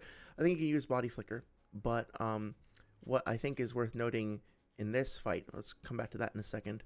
Um, in this fight is that like when Sasuke dashes forward and like starts off the encounter, um, we see that he, okay, hang on, let me skip through some of the Kabuto stuff, right? We see that he dashes forward and he does like Deidara says he's fast, and Deidara gets out of the way, and Toby winds up getting slashed by him, and then supposedly he like falls over or whatever. But then Toby says his teleportation jutsu makes him too fast for both of us. Okay, so obviously, like Toby is a goofball. Like we know that in retrospect that this is Obito, and he's playing a character, and I don't think that he's actually like literally saying Sasuke is teleporting here, because I mean he's not, right? Like we see him physically dashing forward, not teleporting. There's no like space-time ninjutsu context that's provided for that. But Toby, the goofball, the like feigning ignorance doofus, is like calls it a teleportation jutsu as like a joke as part of his character. But I've heard people literally say that Sasuke could like, based on this feat, that he could like go up against Minato because he uses teleportation to move, and it's not even like Shushin, it's literally teleportation. It's like, come on guys, like it's Toby. You have to like understand the context of who's talking, right? Like I don't know, it's just kind of silly. Not a huge deal, but yeah. Let's see. Saria says it's just like how people who don't acknowledge Aang didn't beat Ozai his past lives did it. He was gonna lose. All Aang did was energy bend Ozai, and even that he needed to be in the Avatar state for, because Ozai was so evil. Excuse me. I'm sorry. I'm not. I promise I wasn't yawning at you. I'm just really tired. But yeah, no, that's a very good point. I think. Well, I mean, like it's still his use of the Avatar state, right? It's not. I have to go back and rewatch that fight, but I'm pretty sure it's still like his acumen, his battle tactics and strength and stuff. He's channeling the power of the previous avatars, but it's still like going through him. So he should get like half credit for it, right? Um oh, Shunshin no Jutsu. Okay, right. So it is Shunshin with an N in it. Okay. Shunshin no Jutsu. In the Japanese, yeah, no teleportation, just body flicker. Okay, gotcha. Yeah, thank you. I appreciate the context there as well. Saria says, which makes me baffled. People believe Aang could take on Unalaq. Like, bro, no. First of all, he can't sprint or spirit bend. I think it says sprint bending. Second off, even if he could, he was nearly corrupted with Rava as a human. Yeah, I'm not as qualified to talk about the Korra stuff, but that makes sense intuitively. Yeah. Um, I think there's just a lack of context as usual. So I'm sure I'm preaching to the choir there. Okay. Oh yeah. Hope Dr. Strangle shows up at some point because I did have a question about one of those debates, a particular voice that was used that I'd like to get some insight about. Um, but yeah, so I think it's interesting to consider how the fight starts, right? Like, um, Deidara does seem to take Sasuke by surprise. I'm not sure if it's because he was like patrolling the area before, and Sasuke just didn't bother to look up. But either way, he does see him, and Deidara manages to throw down his bird directly at Sasuke. Um, his dragon, whichever this is. One second, sorry. And what's interesting to me is that Sasuke makes the decision not to like counterattack and try to blitz Deidara, not even to like get out of the way, but specifically to summon the snake to protect him. Now, interestingly, it doesn't look like the same thing happened to the snake as did Manda previously, right? Like, he's burnt up, he's obviously taken some damage, but he survived. Some of his scales are like torn and peeled and charred, but the snake's eyes aren't damaged. He's still like holding himself upright. So the this parrying with the snake is actually pretty effective. So I don't know. He decided to make that choice. I think the temptation might be here to be like, okay, well, Sasuke couldn't get away from Deidara, like he couldn't dodge the attack.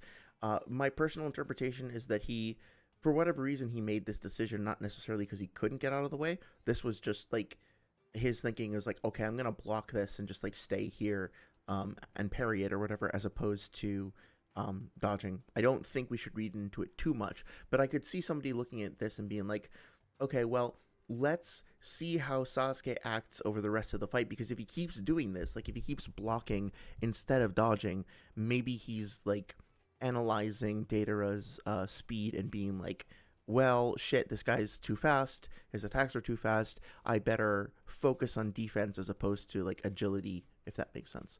um, yeah, I wouldn't read into it too much, but it is kind of an interesting way to start the fight, and that snake, I think, doesn't get enough love for tanking that attack. um, so that being said, Sasuke dashes directly at them. Deidara is able to see this and react to it and gets out of the way in time.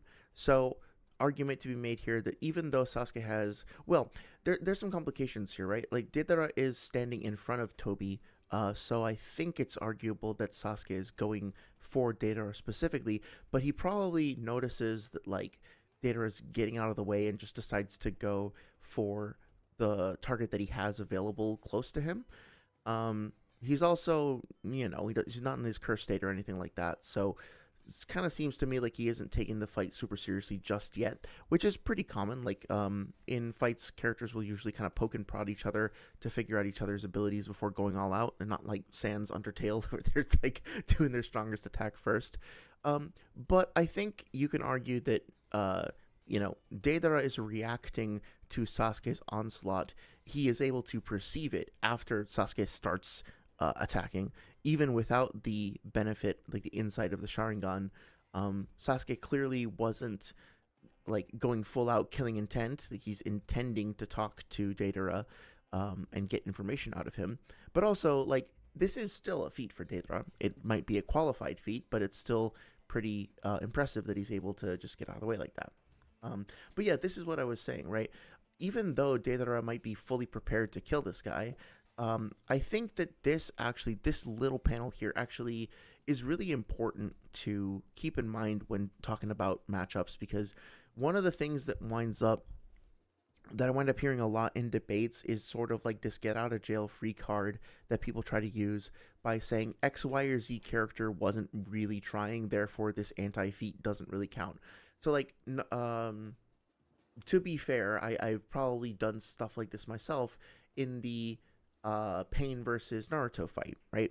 Pain winds up getting the Asura Path blitzed, by Naruto, and I made the argument that Pain wasn't really taking that seriously. He sent the Asura Path out on its own, and so like, is this really that big of a feat for Naruto when Pain was just kind of fucking around?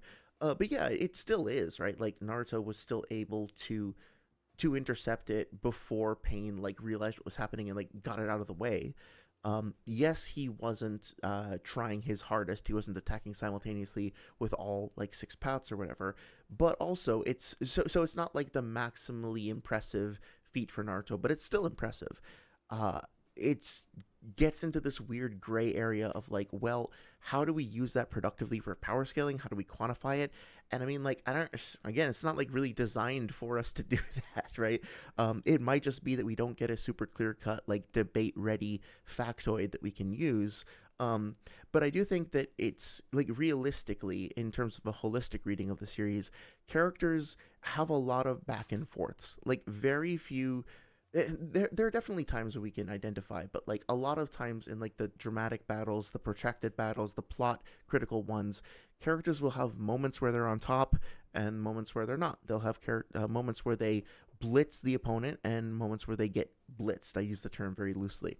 And oftentimes, even though characters may be fully prepared to murder blitz each other, to use a favorite term of mine, they will still kind of like be tactical and thoughtful and start off by reading each other's abilities, right?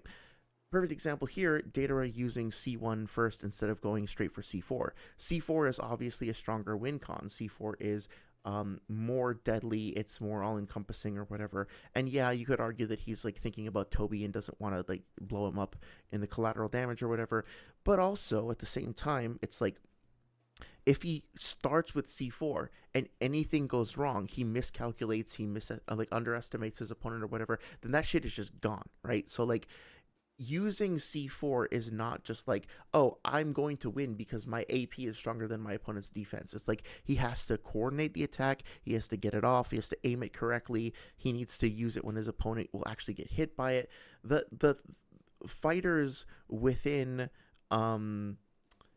the Naruto universe are frankly a lot more tactically intelligent than we are when we talk about their matchups, because we just try to reduce it to like this character scales over this character is faster, slower, has more AP or defense, but like there's a lot more nuance to these fights. It's not like they just come out swinging with their strongest attacks. There's a build up, there's tension, there's narrative that's happening throughout the way that the characters express themselves physically, if that makes sense. So he's setting out like a little scouting survey almost to ascertain Sasuke's abilities before he commits to this longer, like more high commitment attack of the C4 or whatever else. Right. 1 second.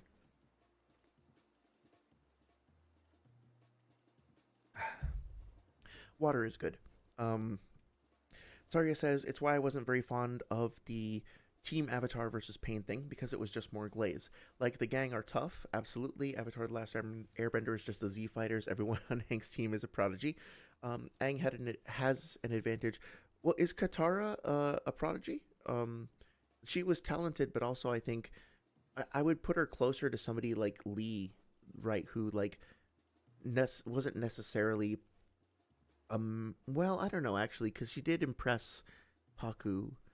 I have to go back and see. But I got the impression that Aang definitely was a prodigy. Like, he was able to just pick up on waterbending super quickly. But Katara seemed to have to work harder at it. And Zuko as well. Was he a prodigy, or was he just somebody who, like, obsessed over his work because it's more like his obsession driving him to success? But I'm not sure. 1 second. Also, he does have, like, the pedigree, so to speak, of his family being like royalty in the military and stuff like that. So Aang has an advantage being the only airbender after 100 years, so nobody knows how to fight him, and when they do, he typically runs away. Katara is a water master, super duper young, and a bloodbender. That's a good point too, yeah. Even if she chooses not to, Toph is the greatest earthbender of all time and was trained. Yeah, that's that's true. Trained by the Badger Moles, right? Zuko is top 5 firebenders in the world at the moment, and he, along with Aang, get trained by the original firebenders. Sokka is a fucking Fire Emblem character strategist at like 15.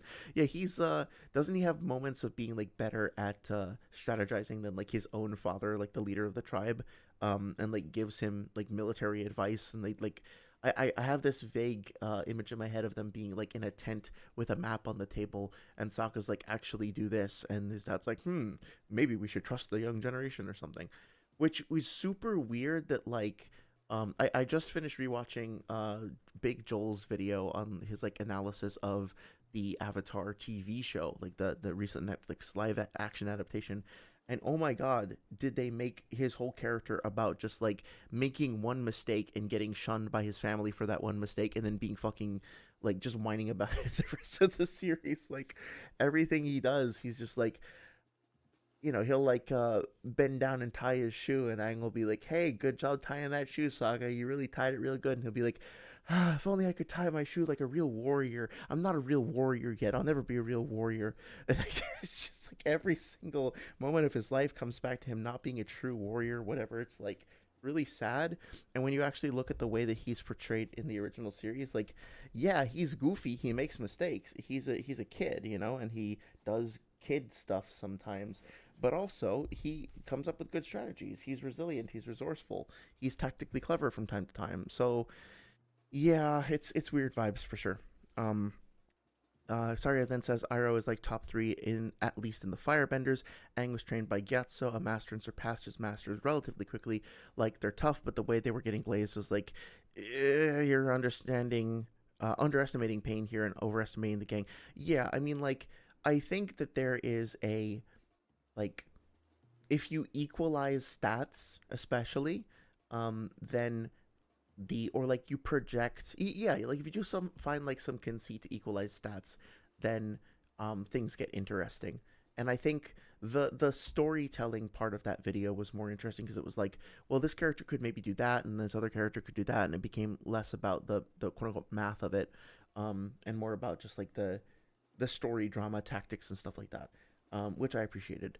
But yeah, like it would be kind of fun to see like, okay, Katara could use blood bending to immobilize the animal path, and Aang like going into his avatar state would like calm the animals down or something, like, like coming up with creative ways of how the fight could go, as opposed to being like they scale to each other. Which, sorry, but I even in his avatar state, even versus Ozai, like I don't think like does Aang actually have a response for a full power like Shinra Tensei? Like if he takes to the face a Shinra Tensei like the one that destroyed the village, does he really have anything he's gonna do against that?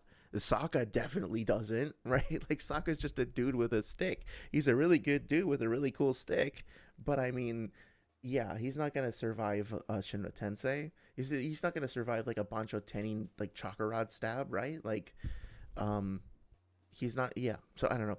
Toph could probably do some stuff with Earthwall, but I mean with her Earth stuff, but like Pain also just kind of deleted the Earthwall that Kakashi made, so I don't know how far she's getting with that either. Anyway, this is this is totally off topic, but yeah, maybe I'll go back and re-listen to that, and now that I've read the comics, and see how I feel. I gotta stop picking on Sage at some point, though. I gotta gotta move on to something else. Um, but anyway, yeah, it's still fun to talk about. How about No says I agree with that. Oh yeah, that's cool. I think that Saria's general approach here is correct. Yeah. Ruan says Katara is definitely a prodigy. After she got a master, she learned faster than Aang, and people had been learning for years. Okay, yeah, that makes sense. I need to rewatch the series before I like comment deeply on it, but I think that lines up right. She was able to like stand up to Paku, and then right, she became a bloodbender, which is like a super rare, like special kind of thing. Um, and then she combined like her healing. She was also like exceptional at healing, in addition to all the like versatile stuff she was able to do in combat as well. So it was like very innovative, very like creative fighter as well. Katara comes through with her plot water, revives the entire team. Yeah. There you go. One of my favorite moments was this Aang or Katara that did this, was like when they're in the desert and they water bend like the vapor in a cloud to make enough water to drink or something like that. That was really cool. So yeah, one thing that I oh yeah, yeah, I'm talking about Aang versus Pain. You're crying. No, I didn't mean to upset you, dude. Yeah, Sage of Thick Calves did a video on like Team Avatar versus the Six Paths of Pain a while ago, and I remember at the time being like, this is kind of enjoyable, but some of the stuff doesn't seem to scan. And then I read the comics that he was using as a source, and I was like, oh, okay, no, I don't agree with this at all. And so we were just kind of like referencing and reminiscing about that. Do you have did you see that video? Do you know what I'm talking about? Um, but yeah, so something that came up, I think, again in the swag and noodles debate that I kind of internalized is like this idea that Datara hates Toby. And yeah, they do have moments where they squabble. You know, the classic one being when he's uh oh, it was Aang. Okay, gotcha. Thank you. I couldn't remember. I remember him like flying up into the air to like gather the cloud, but I couldn't remember if he was the one that actually water bent it. But yeah, thank you for the reminder there. Um, but yeah, that like they hate each other, and yeah, Data is a hothead. He doesn't like being mocked. He wants to be respected and all that. But I mean, like, he specifically does say like, "Hey, stay back, Toby." Here, like he doesn't want Toby to get hurt, even though he should know that Toby can make himself impermanent or intangible or whatever. So just keep that in mind for later. We're going to come back to talking about their relationship, right? I think Datara is portrayed as maybe being more cruel than he actually is. Um, Now, what's interesting here too is when he scatters the C1 bombs, he does this hand gesture. And you'll remember when we talked about the Noodles versus Apollo debate, there was this extended sequence they got into where they were talking about like apparently when Toby does this hand sign and then the Biju transform into their V2 states, or the Jinchuriki, sorry, go into their V2 states. Apparently, he was just doing a hand sign and it didn't matter at all and it's not connected to anything. And we talked in our stream about this like months and months ago. We talked about how this particular hand sign, for whatever reason, Kishimoto kind of associates that frequently with control and with remote control. So it makes perfect sense that in this instance, Deidara is specifically using this hand sign, even though he's not like calling out a jutsu name or whatever, to activate the C1.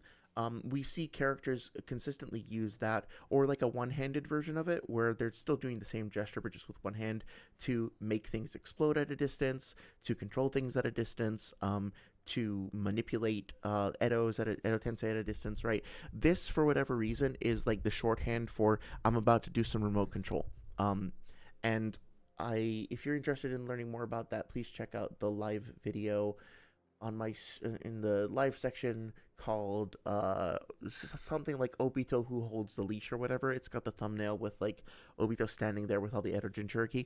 But yeah, it is kind of nice that there's this consistent visual language with like remote control. So he gets all of the C1 little spider doobies to expand. Sasuke throws his Chidori Senbon at them. I think this is the first time we see him actually manipulate the Chidori like this. We've talked before about, or he might have done it once before. We talked before about like how the Chidori differentiates itself from the Raikiri, and like maybe I guess I should just say Raikiri, right? But like the Raikiri is basically the same jutsu, but it gets like a different ranking than Sasuke's Chidori because Sasuke manages to like evolve it beyond the way that Kakashi uses it. Now Kakashi does I think the fourth data book says that like the lightning cable thing that he does with Guy and maybe even like Beast Town tracking Fang, if I remember correctly, are actually like manipulations of the Chidori. Let's see about that. I want to see if that's true because I thought I read that the other day, but like Jutsu files. So tracking, yeah. So lightning beast tracking Fang. This is like the little lightning dog thing that Kakashi uses against Pain. A lightning beast that runs and hunting the enemy. The lightning release chakra of Raikiri materializes like a wolf and hunts its prey. Okay, so yeah, I didn't realize that at first, and this is why I think that like it's a good reason why people should read the data books because, you know, I don't think that they are perfectly suited for power scaling, but I think they are great for Naruto fans in general because nothing in the series actually describes to us that the Raikiri, that this particular jutsu is really just a manipulation of Raikiri, right? Isn't that a cool detail that like in the same way that Sasuke is evolving his Chidori to be able to be used as like a, you know, like forking out over the ground, he can run it through his body, he can turn it into like these little needles. then Kakashi also has his own ways. He's got the lightning cable and he's got Beast Town Tracking Fang, that he can take his Raikiri as like a weapons platform as opposed to just one jutsu. He can use it in a variety of different ways. To me, like some of the coolest jutsu in the series are those that serve as like a foundation that can then be like extrapolated and used in a bunch of different ways. So yeah, I don't know. I think that's just kind of a cool detail there. Um, let's see. Saria says, meanwhile, Korra was on a team of jobbers. No hate to the crew. I prefer them over the gang. But if Korra's team were overpowered like Aang's, Mako and Bolin wouldn't have lost, leading to her losing Rava. Yeah, there's a little bit more scrappiness to them, I suppose. Like, they're competent, but also, like, Asami, is that her name? She's not any, like genius preternatural ability elementalist, right? She uses gadgets and machinery and obviously like martial arts proficiency, but I guess you could argue that it's more her resourcefulness and incorporating a lot of different tools and styles as opposed to just having some innate special chosen one kind of ability, right? um Saria says because she literally only fails at sealing Vatu because Mako and Bolin failed to hold it down for 2 minutes, bro. Like, goddamn, boys, I love you, but you had one shot. Yeah. Um, I think that they're being somewhat bumbling is part of their charm, but also, like, sometimes you gotta just do your fucking job, right? But we also got that beautiful energy projection of Korra versus Vatu, and that was cool as fuck. She saved the world without the Avatar state.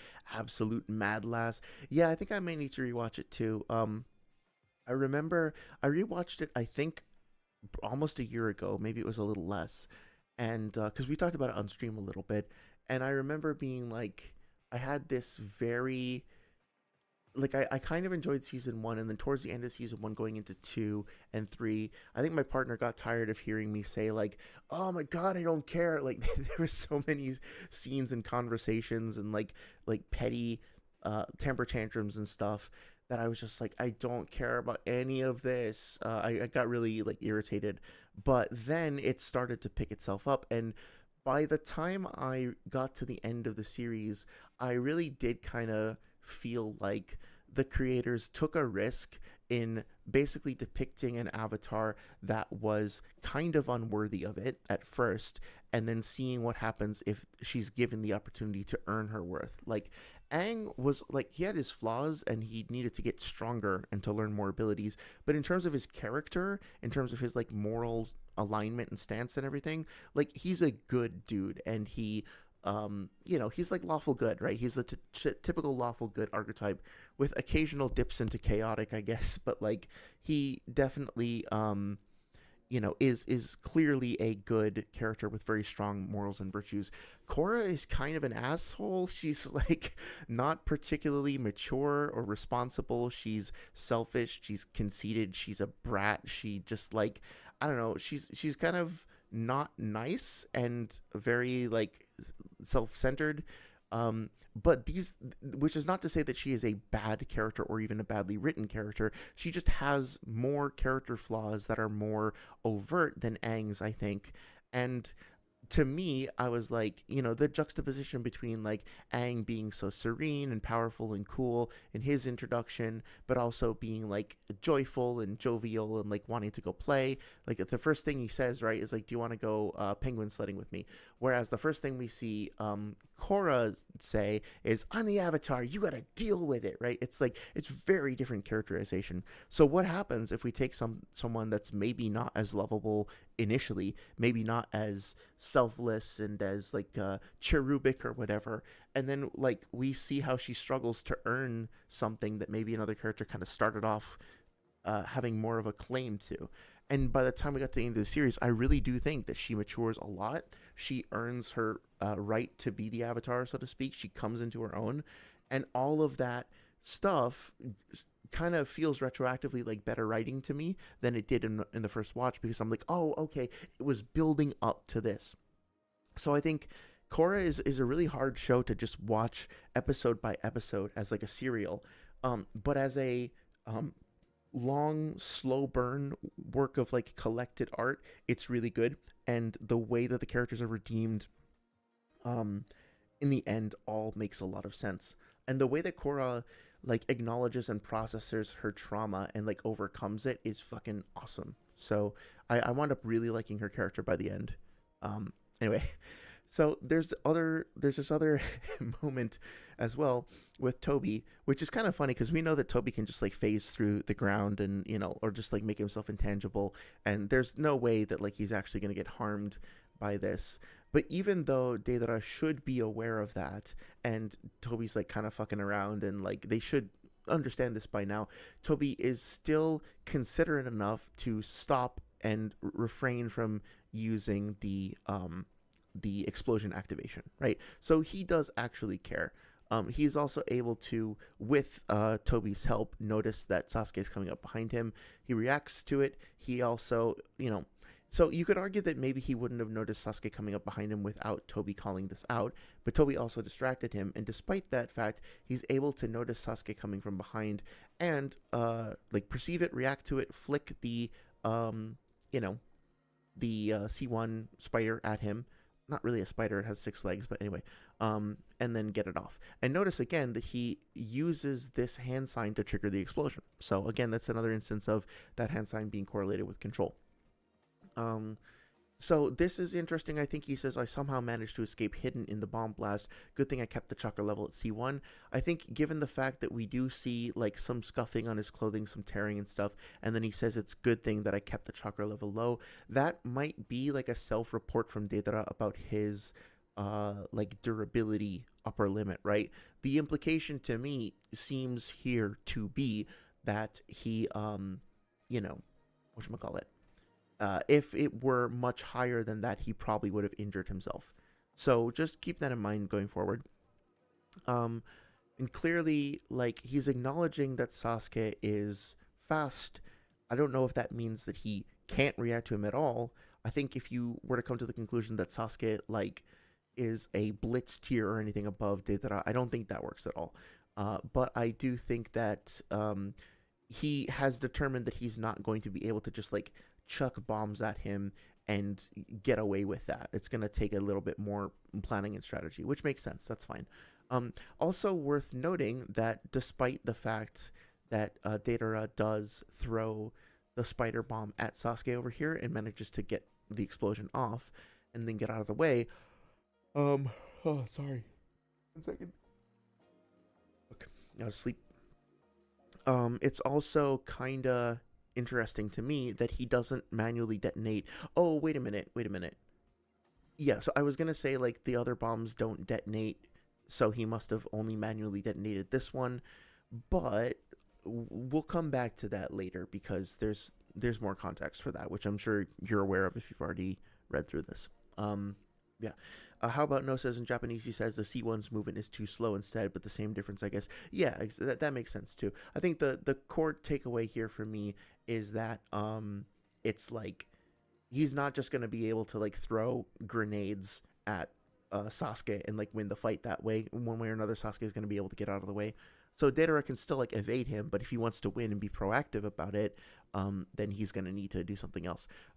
Minor feat for the dragon here, but it's worth noting that the dragon seems to just kind of casually push all these trees away and uproot them. So, that's something. I don't know how you would use that in a debate or whatever, but it speaks to the strength of this character overall. And it's not like he's whipping his tail out, right? He's just like kind of pushing it over. Although I guess you could argue that it's the force of like being generated by the clay expanding or whatever, but it doesn't take any damage from that impact apparently. So yeah. So he creates this dragon. Granted, like, yes, it's kind of represented comedically here, with Obito, kind of joking around. Deidara does have a pre-existing plan with Toby that they have coordinated and prepared for. So, let's give Toby a little bit of credit here. I think people kind of forget that he actually helps in his fights that he participates with Deidara in. And this includes, of course, going up against the Three Tails. He didn't do much, but he did create an opening, right? Like it was played off as a comedic bit, but he did literally distract the Three Tails and get it to focus its anger directly on him, which created the opening that Deidara exploited to maneuver that fish bomb directly in front of his head and knocked him out. So, Toby's a pal. Like, he is actually helping out here. So we get this delightful scene where it looks like the dragon is actually bringing in like some of the material from its tail, and like I don't even want to think about digestively like what's happening here, like if it even has a GI tract, but it's like coming up through. You know what? I don't even want to describe what's happening here. I'll just leave it to your imagination. But to be fair, Sasuke does kind of like let him get away with doing this, right? He just stands there and like watches this happening. So he's not like blitzing him or whatever. Um, and even when he comes, Toby has enough time to have this little exchange with Deidara and like get like send this bird forward and then get on the dragon and stuff. So again, like arguing that Sasuke is like a blitz tier above him or anything like that. Not that anybody is necessarily, but it just wouldn't really make much sense. Sasuke has another feat of being relative to being able to like perceive the bird coming in and get out of the way. I do think it's interesting. So I still don't think I fully understand it, but another reason to check out the data books is that in the glossary or dictionary of the third data book, it gives some explanation as to the difference between like pop art and flat art. Specifically, it has something to do with like, actually, let me see if I can just pull it up because it is kind of interesting. Naruto 3 data book English. Okay.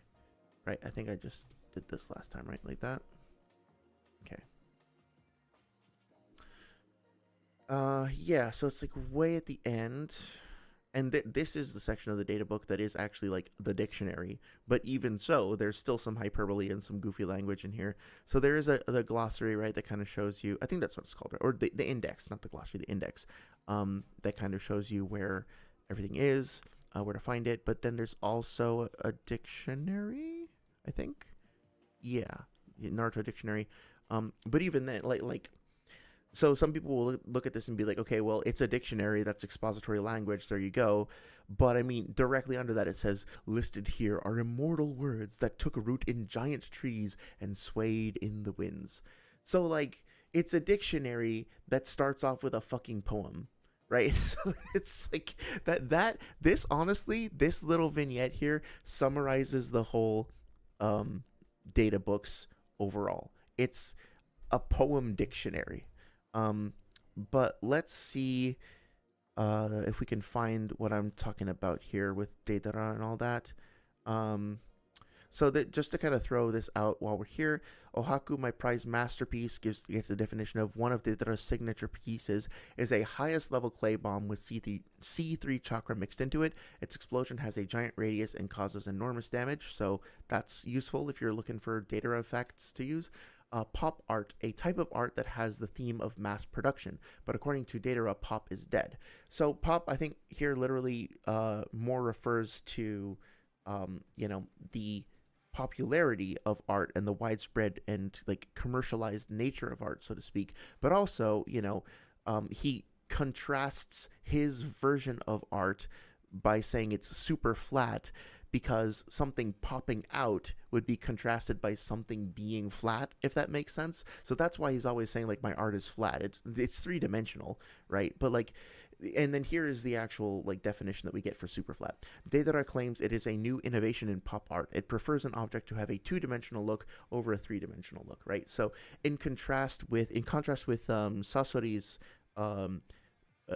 perspective and philosophy on art, where he's creating these intricate, extremely detailed, like three-dimensional, elaborate pieces of artwork that are intended to last indefinitely in the form of his elaborate puppetry. Deidara's philosophy is very simple. It's very flat. It's very streamlined, and it's intended to only last a very short amount of time. So just in case you were curious, like I didn't know what the hell he was talking about when he kept calling it super flat. So that's another instance of the data book like actually helping to inform and increase understanding. It can do that, it can be useful for that. Let me catch up on chat real quick though. Okay. So Saria says, honestly, I'd say that Aang was less worthy than Korra. Oh, interesting. Korra actually did a better job as an avatar than Aang did. Aang ran away, which led to the destruction of the Air Nation, making an imbalance. Yeah. I don't.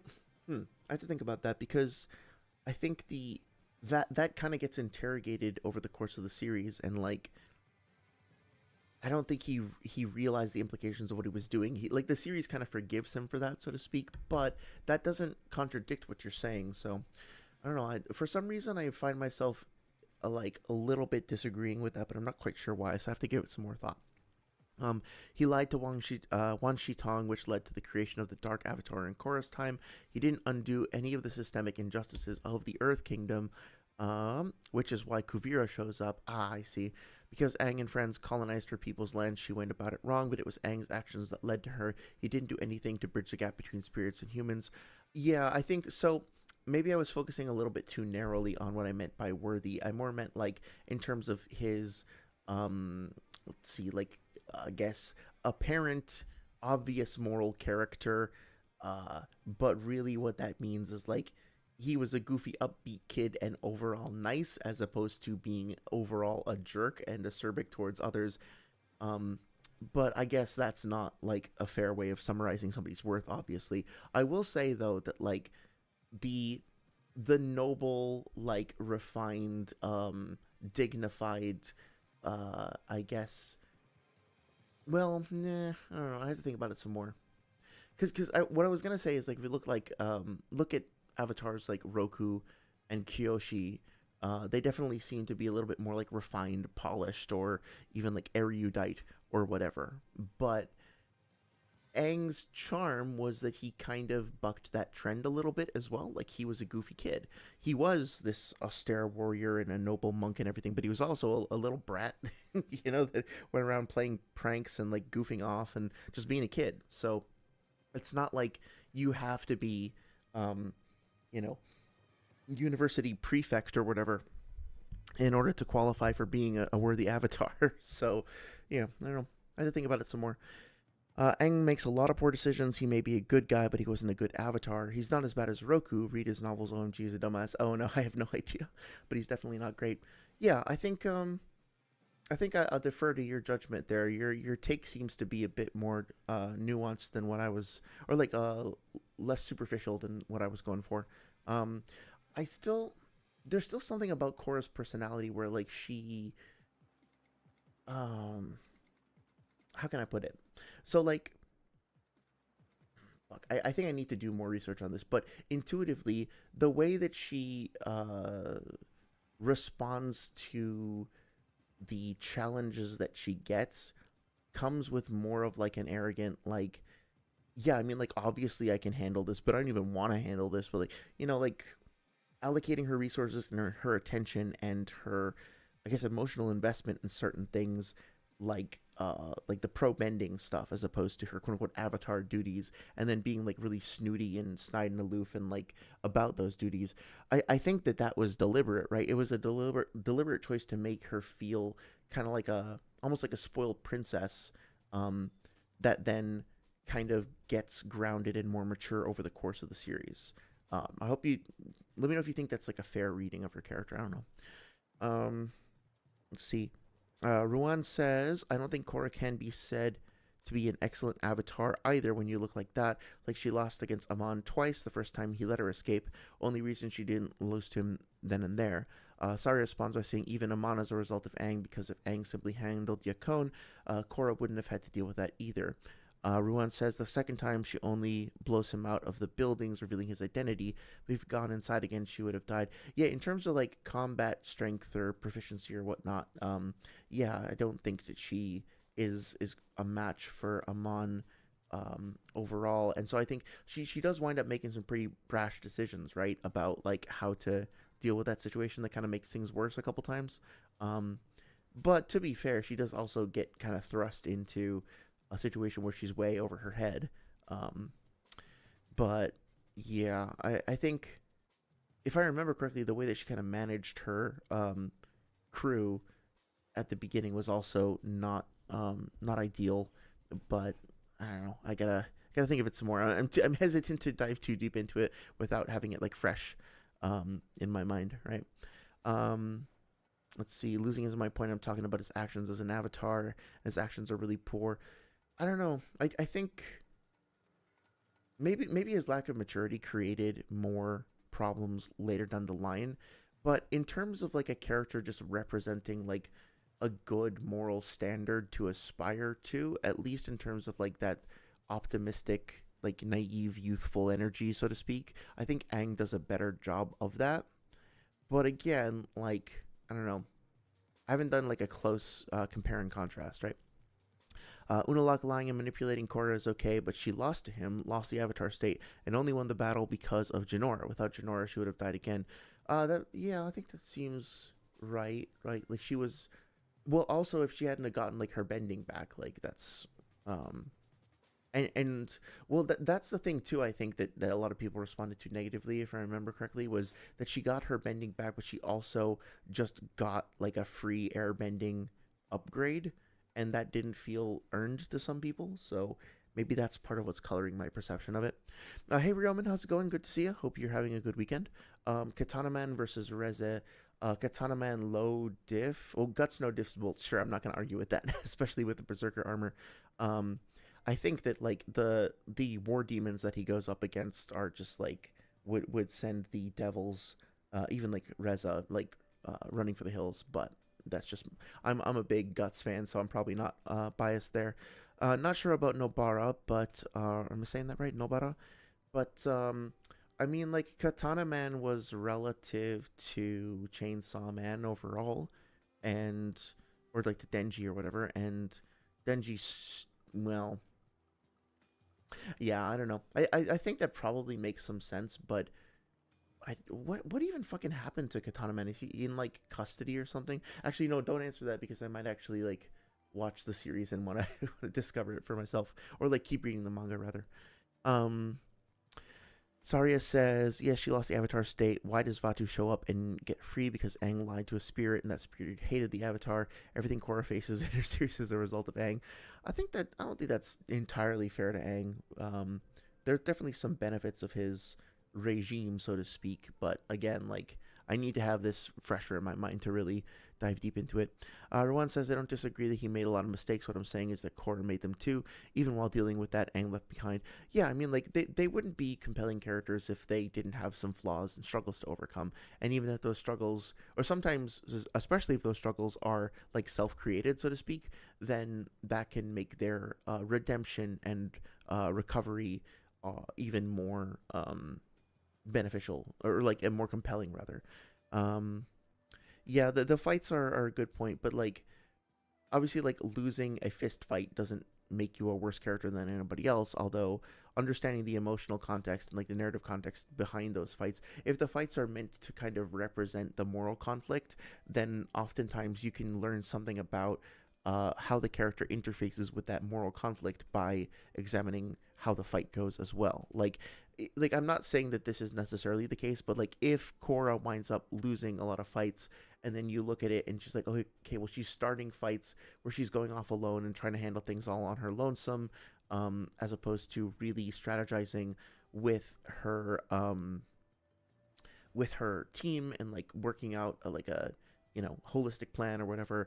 Then you can be like, oh, here's something that we can examine together to learn something about her character, right? But again, like I don't know if that's a great example.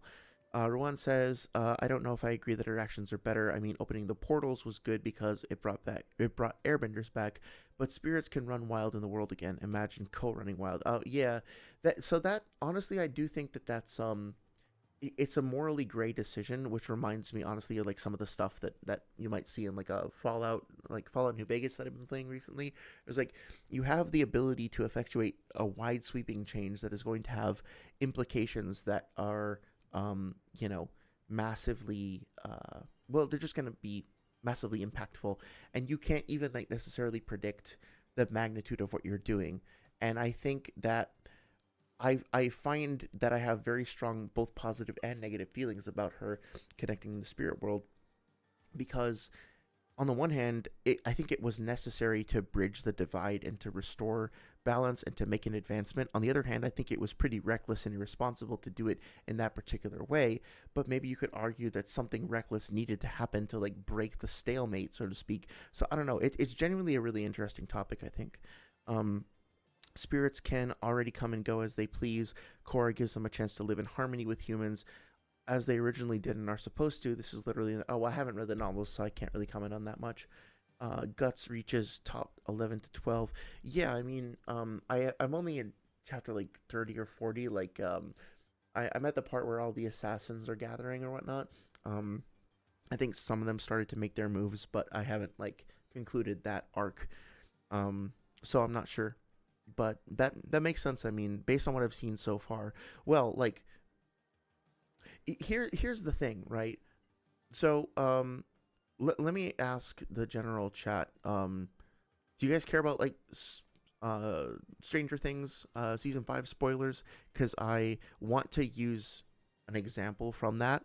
Because like recently watched it, but I don't want to like spoil it for anybody. So I'll give the warning to anybody watching the VOD right now, and then also like if anybody listening right now has an issue with that and don't want me to talk about it, let me know and I'll think of something else. But yeah, there's something I think is worth bringing up there, especially as it connects to Guts and Berserk. Saria says the entire point of season 2 is that Juan is wrong for closing the spirit portals. We see this in season 3, we see this in the comics and the past avatars. Question the segregation in the novels. Spirits could always run rampant. They were doing that in ATLA. Only now humans can visit their world because balance is having both things both ways. Harmony, unity, not segregation. Yeah, I think that's a valid point. From what I recall, though, like the I don't know. I think you have good judgment on these sort of things, so I'm willing to defer, or like I'm inclined to defer to your perspective. Something about that seems a little like I have a little like flag waving in my head, being like, no, no, no, no, no, wait, but I can't remember why. So I think honestly, this would be a really good uh way to kind of, sorry, a good like topic for the future, right? Like talking about the morality and like the implications of Aang's decisions and stuff like that. So I'll do some more research. I want to go back and like actually finish my fucking video on Avatar anyway, so be a good excuse to get back into it. In general, I agree with you though. Like harmony, unity, not segregation, being the right response there. Okay. Oh, sorry. So since folks don't mind Stranger Things, I will talk about Stranger Things season 5 finale for like 5 minutes. So you are now entering the spoiler zone for Stranger Things. If you're watching the VOD and don't want to be spoiled, maybe skip ahead like 5 minutes or so. 3, 2, 1, go. So at the end of Stranger Things, there is like this massive creature. I think it's the Mind Flayer, right? That's being controlled by Vecna. It's like this giant ass spider demon sort of thing. Now, if you were to power scale that spider demon thing against the combined AP and defense and speed, etc., durability of all of the members of the not smiling friends, the Stranger Things gang, whatever their crew is called, then obviously like the Mind Flayer is leagues and leagues above them, and there's no argument that each individual character could even like really make a dent or like appreciably harm the Mind Flayer. But despite that fact, and despite the fact that like Vecna shrugs off dozens, if not hundreds, of rounds from like assault rifles and stuff like that. In a previous scene, was it Elle is able to just kind of like jump in and get inside the giant spider, and then later on, like the mom cuts off Vecna's head with an axe, right? So like, despite the fact that it's been established that this creature individually is obviously much more powerful, much more threatening, and much in like its controller is much more durable than bullets, than like incoming bullet damage, these little kids are still able to like overpower it and defeat it. And yeah, like they have the aid of like a psychic warrior in the form of Elle, and you know they have not napalm, but you know like they have like Molotov cocktails and guns and stuff.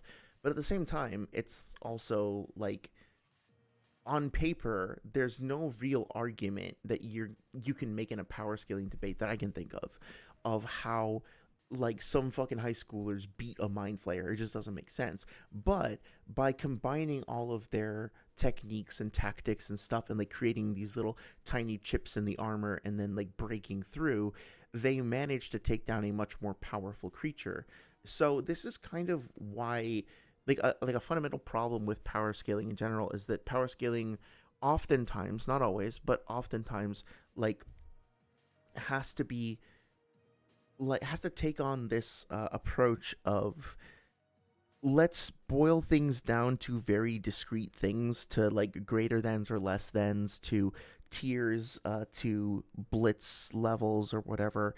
Um, and what winds up being the case in a lot of media is that characters who are much much stronger than other characters still wind up getting taken down in the end by like scrappy underdogs, by using tactics, sometimes by getting lucky, sometimes by exploiting a weakness. So power scaling is actually in my experience so far, usually a really really really bad way to represent how fights actually happen, especially in debates, because it really takes a lot of the tactics and strategy and nuance and personality out of the fights and tries to reduce things down to like either these characters are in tiers where they're competitive or they're not. But like I'm not going to spoil this, but I read, Mistborn recently, and in Mistborn there are characters that are categorically like multiple tiers higher, like several tiers higher than others, that still wind up getting taken down and disassembled, because the characters themselves, and using like coins, right, like using tiny little pieces of metal that shouldn't definitionally be able to hurt them, but they do. They manage to come up with strategies that are effective. So the more I think about it, the more I kind of find the whole like APDC scaling stuff to be pretty like almost irrelevant in certain instances. But I also understand the need for it, because without some kind of quantifiable feats, some kind of like at least attempt at objectivity in math, how are you going to have any of these conversations in the first place, right? So it's like, I don't know. It's a weird paradox of the hobby, if that makes sense. Um, let's see. Okay, so now we are now exiting the spoiler zone. Welcome back if you went away. Hi. Thanks for your patience. Denji versus Stranger Things versus who wins? Uh, I think Denji, but it's a little ambiguous, because one of Denji's greatest assets is his ability to recover from extremely like brutal, grievous injury by consuming blood. And I don't know if like Vecna's blood. I mean, I assume that if Devil blood works, then I don't know if Vecna's blood would, but let's just assume that it would. And like the Mind Flayer, like whatever Demogorgons and Mind Flayers and stuff like that, if they have some sort of fluid in their body that would be analogous to blood, and then Genji could power up based on that. I think he could take down everybody except Vecna. I don't think he would have a problem with Demogorgons. I don't think he would have a problem with those bat things or whatever. He would just tear through them and like power himself back up by drinking their blood. I think he would be fine against the Mind Flayer. Itself, like the actual giant spider asshole. I don't know how he would do against Vecna, because Vecna could potentially like restrain him via his psychic powers, and I don't know, like that strikes me as kind of like a hack. I don't know how Denji's getting around that. If Denji makes contact with Vecna, then like yeah, like he has multiple giant chainsaws. If an axe can get through Vecna, then his chainsaw should be able to. So he has the AP. He's probably fast enough to close the distance, because Vecna doesn't seem to have like superhuman reaction speed. Like he walks pretty slowly. He's not very fast. He's not like a super talented fighter or martial artist or anything like that. His real weapon is just his ability to like mind fuck people and to get in their heads and make them paranoid, which I don't think Denji's going to be affected by personally. And then also to just like restrain them psychically and break them. But so I guess it's going to come down to like, can he restrain Denji and then like disable him and like rip him apart or something like that? And I think he does have the ability to do that.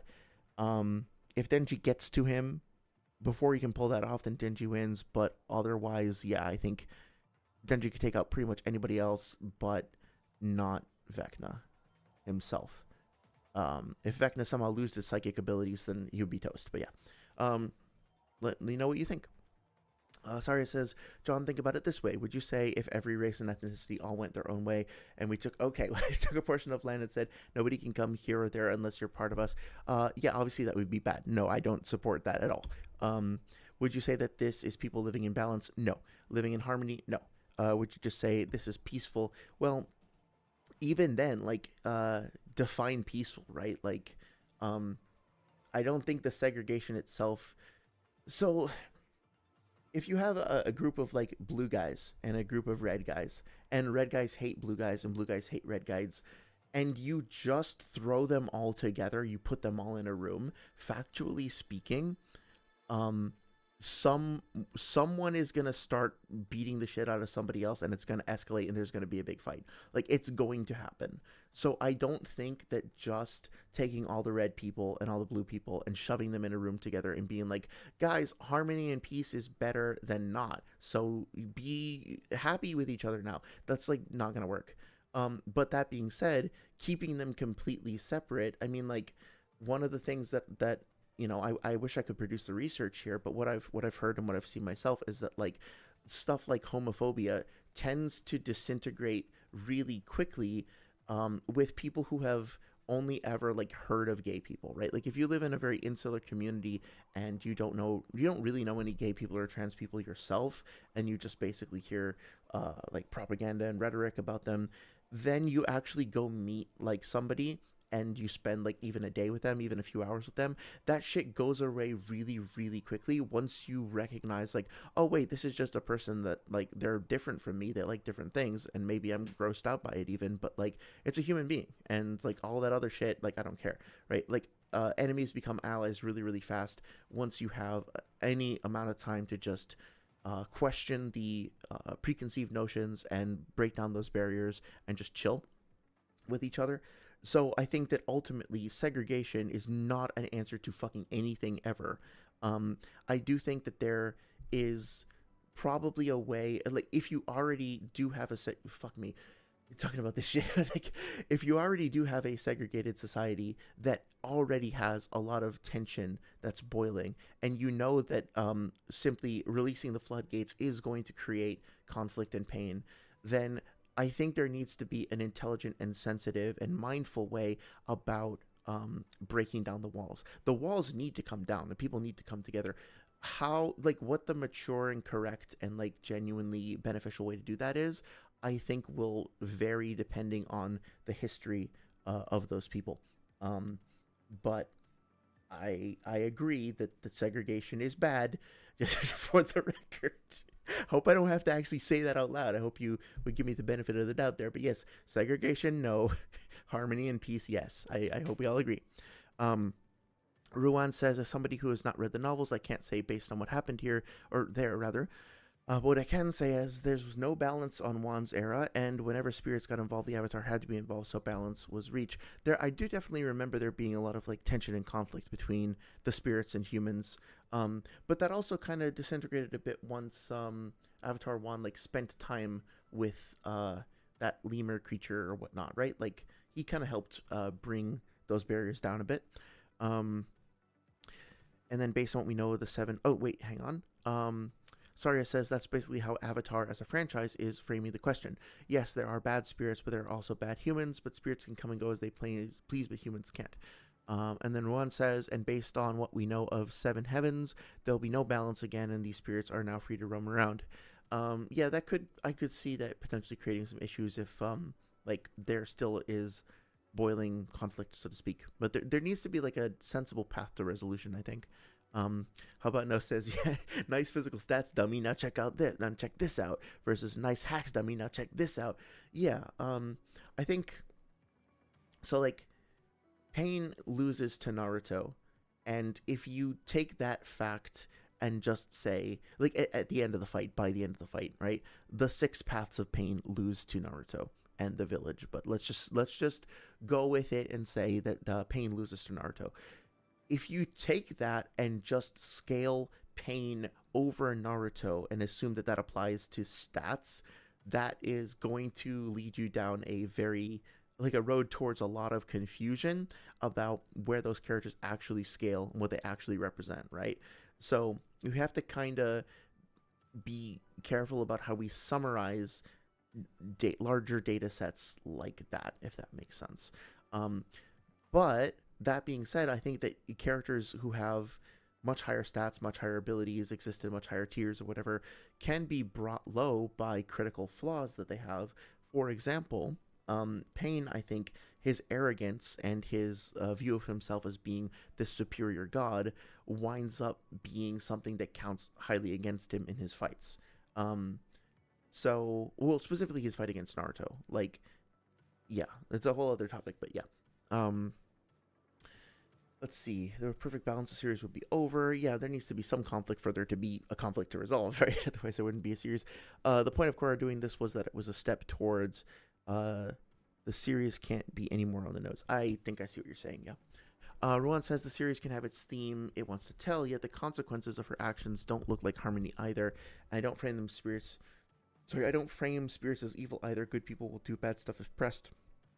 Yeah, it's when you have people caught up in like this extended reciprocal cycle of violence that just keeps going on and on and on, how do you identify a path forward that involves sacrifice on anybody's behalf when there's still so much anger and tension and people want retribution, and like the tendency is to, I'm trying really really hard not to say Gaza, because I really don't want to get into that, but like what is this, the two-state solution of the Avatar universe? Oh my god.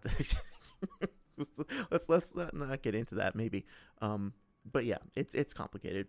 There are bad ones who might not like humans, like Washi Tongue, who hates the Avatar and humans because of Aang. They're corrupted spirits, but spirits are not evil. We've been told this. The Avatar's entire purpose is to preserve balance in this world. Aang did so by controlling the Fire Nation's greed and imperialism, but at the end of Book 2, Korra realizes that there will never be true balance if the human and spirit worlds are still separate. It's just segregation. That's not balance, not equality. In Beginnings Part 1 and 2 were shown vividly that the Earth was not always meant to operate in this way, and the natural order included spirits and humans living together on the Earth.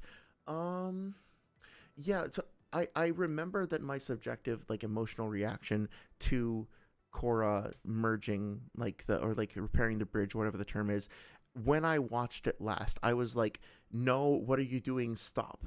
But I don't know if that's fair, right? So I need to go back and like re-examine the context. I think you're making good arguments for sure. I just remember at the time when I experienced it, I was like, this is not going to end well. But yeah, if the alternative is just literally segregation, like you're saying, then okay, something needed to change, right? Ryoman says, as for the topic from earlier, I think Guts loses to. Oh, I didn't think about Makima. Yeah, that's a good point. Oh, wait, no, we're talking about. Yeah, no, that makes sense. Guts loses to Makima. I could see that. Well, I mean, like, I don't know how high she scales, but just based off of like the season 1 stuff, I mean, I don't know how Guts is defending against it. Like, if she uses that ability where she like folds her hands together and like consumes a life to take his life or whatever. I don't know how he's dealing with that, right? I don't know anything about the Darkness Devil. Yeah, I actually don't know about most of these characters. Santa Claus, oh my god. Hard to say who wins him versus Quan Chi, but probably him. Yeah, I'm honestly not sure there either, but I gotta keep reading the manga, I think. Being able to move between the physical and spirit realms with their full essences at will. Ryoman says, but Denji before the last few chapters would lose. Oh, is it done? Is the series over? Or do you mean like the most recent chapters? Saria says the only reason the portals were ever closed was to ensure that no one could enter the spirit world and free Vatu. That was the reason. In the meantime, Juan also resolved to teach humans to further respect spirits to cut down on that conflict that was kind of brewing before harmonic convergence happened. He never wanted to separate the spirits and humans, but the fact that the humans now had bending and left the safety of the lion turtles meant that there was going to be more disputes for territory. As the years went on, due to this enormous change in the way that the world works, from one's perspective, humans and spirits both needed time to let go of their resentment towards one another, and as the generations go, that sort of bitterness fades, where the spirits used to assume that humans were just boorish people who destroy and disrespect nature, and the humans assume spirits are oppressing them and attacking them for no reason, like they're wild animals incapable of thinking or something, so that by the time harmonic convergence comes back, Korra has a much more nuanced position to work from, where there really isn't animosity at all between humans and spirits. They largely don't interact except for, those rare occasions.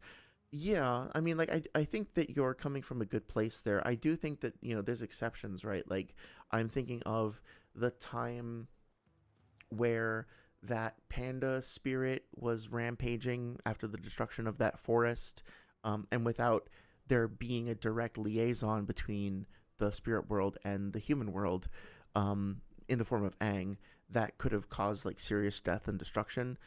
And but I mean that I don't know. The same is true of humans, right? Like humans obviously cause so much death and destruction and chaos.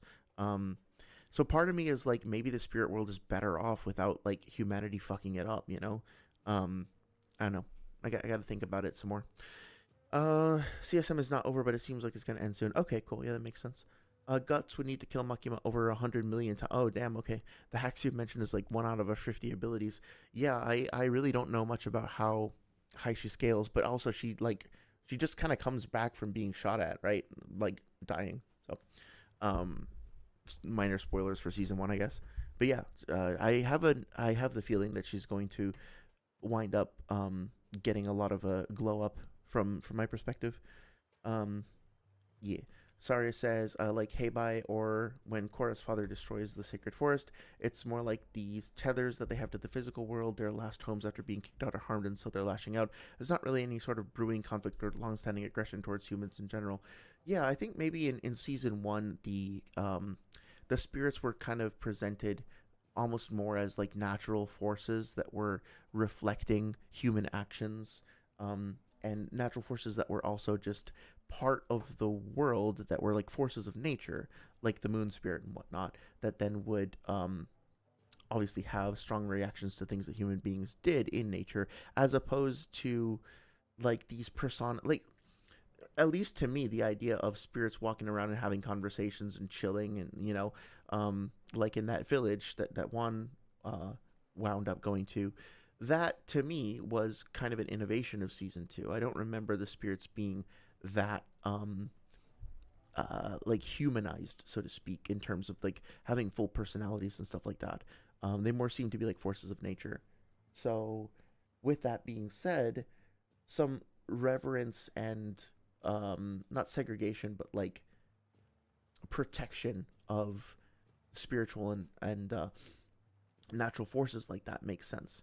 In the same way that we want to keep people with cigarettes out of forests, like, um, or just like, I guess not have them smoke is a better way to put it, but yeah, that's actually kind of stupid. Keep people with cigarettes out of forests is not like if you follow the rules and you put your cigarettes out and you don't start forest fires, then of course you should be able to enjoy nature. Um, but hopefully, like people who are going to, what I was picturing in my head when I said that very awkward phrase was like people who are going to flick their cigarettes still lit onto the ground and start forest fires. Like they need to like stay the fuck out of the woods because they're gonna just cause problems unless they're willing to abide by the rules and like not do that shit, right? So there's nuance to the whole thing. Anyway, so Sasuke also winds up kind of doing a little bit of limit testing with Deidara, which I think is a nice parallel to Deidara testing him, right? Like Deidara starts off by doing like a little survey, a little test with his C1 bombs. Sasuke kind of responds by doing a test with his Chidori blade. I forget exactly what the term for this is, but he manages to kind of extend it pretty effectively, but it does have a hard limit, and Deidara acknowledges his ability and then also manages to gauge the distance, and that could actually be, excuse me, a useful metric for, for size and distance calcing. It's very rare that a character gives us an actual measurement to go off of in the series, but now we can like calibrate this to approximately 5 meters if that's helpful for then determining the size of the dragon or whatever. I guess we could have also done so by just looking at the height of the characters, though, so it's not that much of an insight, I suppose. The characters are still kind of studying each other, kind of working out each other's abilities. Now, Deidara sends his, like a bird coming. It is kind of impressive also that the dragon can produce not only like multiple individual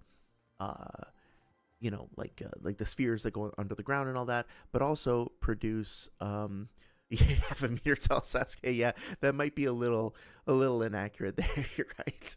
Um, but yeah, because like if you compare him to the actual length of this thing, it's maybe not 100% accurate. Yeah.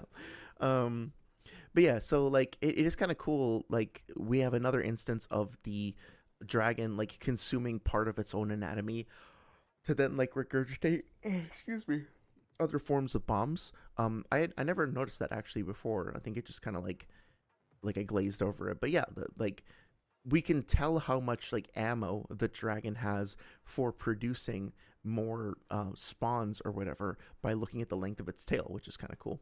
Um, and then of course, um, Sasuke manages to outspeed the bomb. He does see it coming in, and it is notable that he starts moving out of the way this time. So I guess this kind of qualifies what I was saying before about him like parrying with the snake summon or whatever. That now he's deciding to just dodge out of the way, and he is able to consistently, move out of the way. You can maybe argue that's because he like didn't want to totally kill off that summon, or maybe he could only summon it once or whatever. But yeah, he is able to kind of get out of the way. Deidara has a plan for it though. Excuse me. Deidara, like, I think is portrayed sometimes as being an idiot by the community because he's kind of belligerent and goofy sometimes. But, he had a whole plan to kind of like push Sasuke into a disadvantageous position, and nominally he actually succeeded in pulling it off, and Sasuke manages to like transform into CS2. Interesting to me that he jumps right from base to CS2, like he doesn't go to CS1 for a little while first. But it does. So this is kind of weird. Deidara does say that Sasuke avoided the blast by flying up, but then when we see him again, he's like back down on the ground.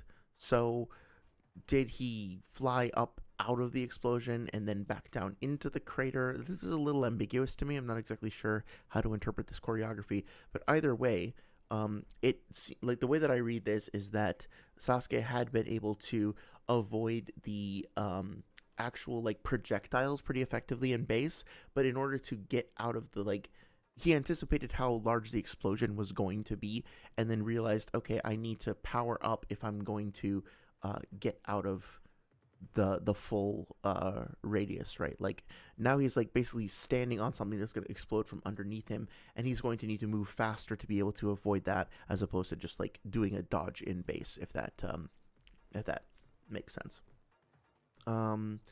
So let's see. I do like the fact again here that Deidara is like acknowledging Toby. He says, "Good work. Now get out of here." He compliments Toby for helping out. He's appreciative, and then he says like, "Get out of the way." He doesn't want him to be hurt, right? So, um, he's also kind of captured Sasuke in like this pincer position. I think it is pretty silly of him to be bragging about all the mines on the ground. Maybe you could argue, hi kitty. Maybe you could argue that he just like he thinks that he's got Sasuke dead to rights, but again, like his arrogance is kind of his downfall here. Consumes more of the tail. I like that we get that kind of reinforcement of that idea that he's like using up ammo to produce this big chunky bird. Look at that chunky little guy. I love this guy. I love his design. But yeah, we can also like potentially calc the radius of this explosion by looking at the height of the dragon, the how the elevation of the dragon as well. So it's interesting here that it looks like Deidara is perceptive enough to notice that Sasuke is starting to move his wings, right? Because we see like this little whoosh, this little onomatopoeia over here. Deidara actually sees it and reacts to it, and is like, oh shit, he's about to start flying, and I think deliberately like speeds up his assault in order to try to get Sasuke before he jumps up into the air. But Sasuke like kind of lets himself get hit. Now, I think the temptation here is to say, well, Sasuke couldn't get out of the way, right? Like he decided, or like he realized, oh no, he's not fast enough. This is clearly an example of Deidara like blitzing Sasuke. But it's important to not just take this like out of context, right? Because and I think this actually does come up in the debate at some point, right? Like, let me see if I can find it super quick. Maybe not. I thought they showed that scan at one point, but I might be misremembering. Um, did this? Yeah, right here. Yeah, yeah. So, they do. What the hell? Why is it not showing up? Yeah, so they do show the scan right here, and I think that Westbound kind of makes the argument that this is an instance of Sasuke not being able to respond to what Deidara is doing. Hope I'm not misremembering that. But look what happens right after this, right? Deidara is convinced that he's gotten one over on Sasuke, but Sasuke is prepared with the shuriken that he manages to bring in coming from behind Deidara. Deidara tries to shoot another bomb at him, but this time Sasuke is actually able to get away from it. Like, he just chooses to fucking run away. He stands on his Kusanagi blade. I think it's a Kusanagi, right? Having determined where a safe spot to stand on is, he jumps up and he extends the range of his Chidori, which he has now, like, he seeded this idea of the Chidori having like a limited range to Deidara before, so that he could like kind of screw with his perception later and take advantage of him. So he like makes Deidara think his range is too limited. He makes Deidara think that like he's just gonna get hit by like consistently by the bombs, but he uses all of that to trick him, to fool him into thinking that like he can't get hit. Well, he does hit him and he cuts off the wing of the dragon. He like prepares the shuriken in advance. He gets them like above him into a viable position and prepares the wire and pulls the wire back. He says he's right above his blade, right? And now he manages to like pin Deidara to his own dragon with these with the shuriken. He can't move. He lands on the landmines, and then that blows up too. So minor durability anti-feat here for Deidara. I don't think that this is surprising. I think the fact that, you know, to use the quintessential example of Minato, you know, getting wounded by that fucking wood splinter. I think characters in Naruto, like, their base human durability is that of human beings. If they're not like going out of their way to reinforce their body, they're gonna get messed up by like cutting implements. And that, I think, is evidenced by the fact that even in the war, you know, like high level shinobi are still carrying like little fucking daggers around with them and still trying to use them in combat. Danzo, who is like by definition Hokage level, although it's debatable what exactly that means, but he was like a Hokage, still comes at Sasuke with a kunai before it breaks against the Susanoo. So like it's very well established that characters in this series consider metal weaponry to be viable against like you know, against like your average opponent. So this isn't all that surprising to me, but it is worth noting that like Deidara gets fucking pinned to his own creation with just some metal weapons. They don't like shatter on his skin, they don't dent or break or anything. I love this moment where Sasuke uses his snakes to like basically as like a grappling hook to grab onto the tree and pull himself out of the way. Nice little maneuverability feat there. Suppresses the curse mark. But Deidara, this is actually a really cool feat for Deidara as well, right? Like, so he is pinned to his fucking dragon. The dragon is falling down towards Earth. There's landmines all over the place. There's going to be a big fucking explosion.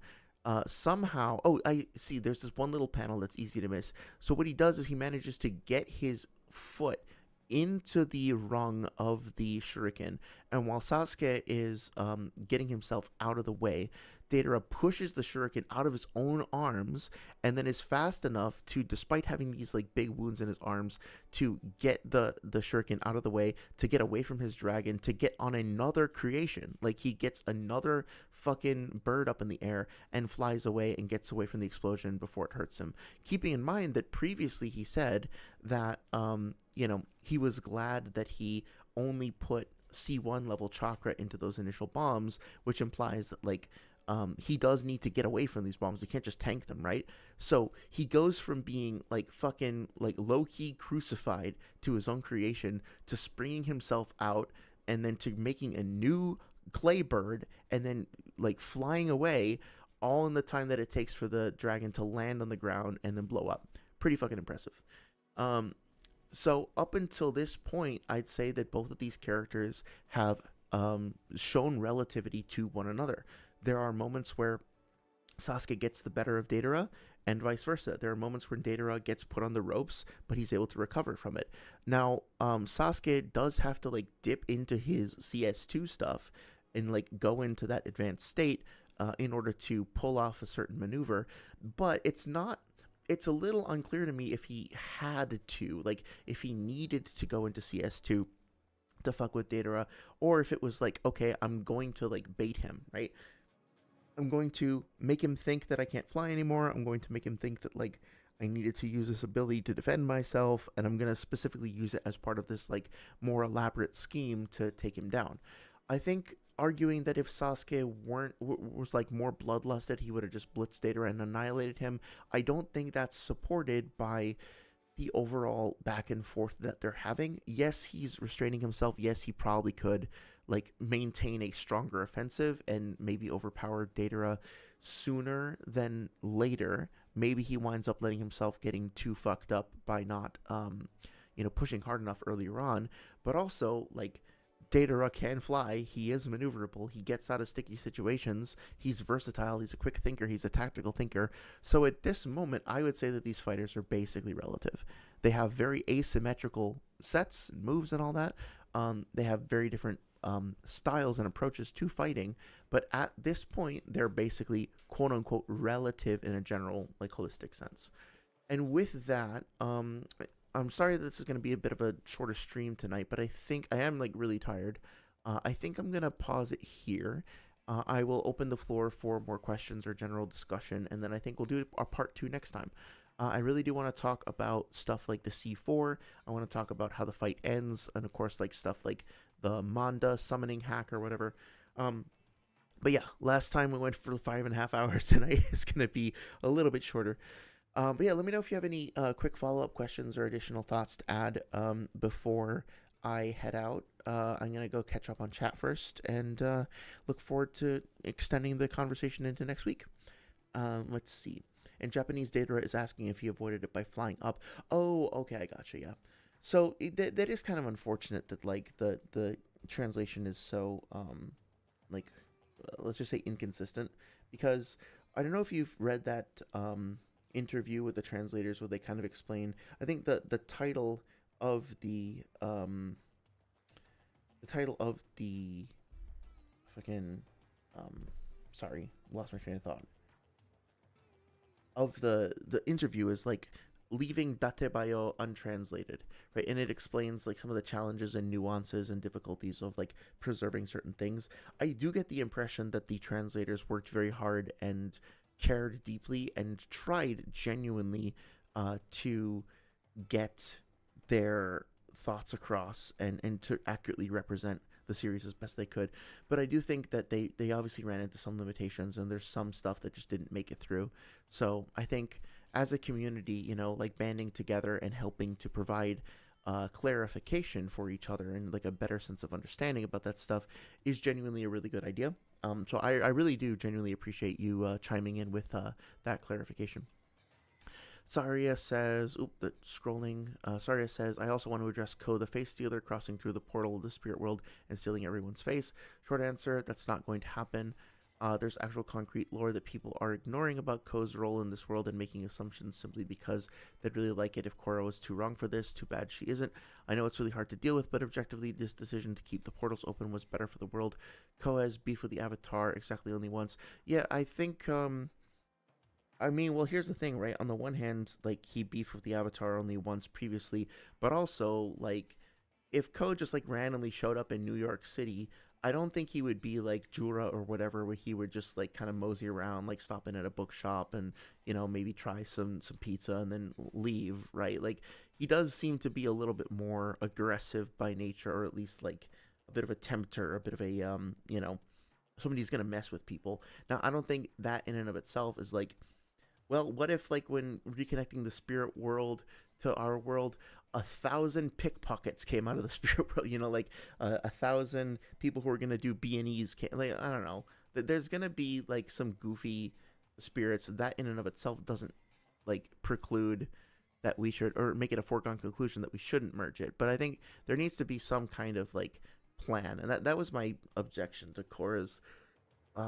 I think arc there is that she was so taken in by Unalaq. She was so naive and so easily swung to his side, and then like would not listen to anyone, and was so like aggressive towards people like trying to help her and give her guidance. And then at the end, she's just like, ah, screw it. Like, just gonna merge the worlds together. It'll be fine.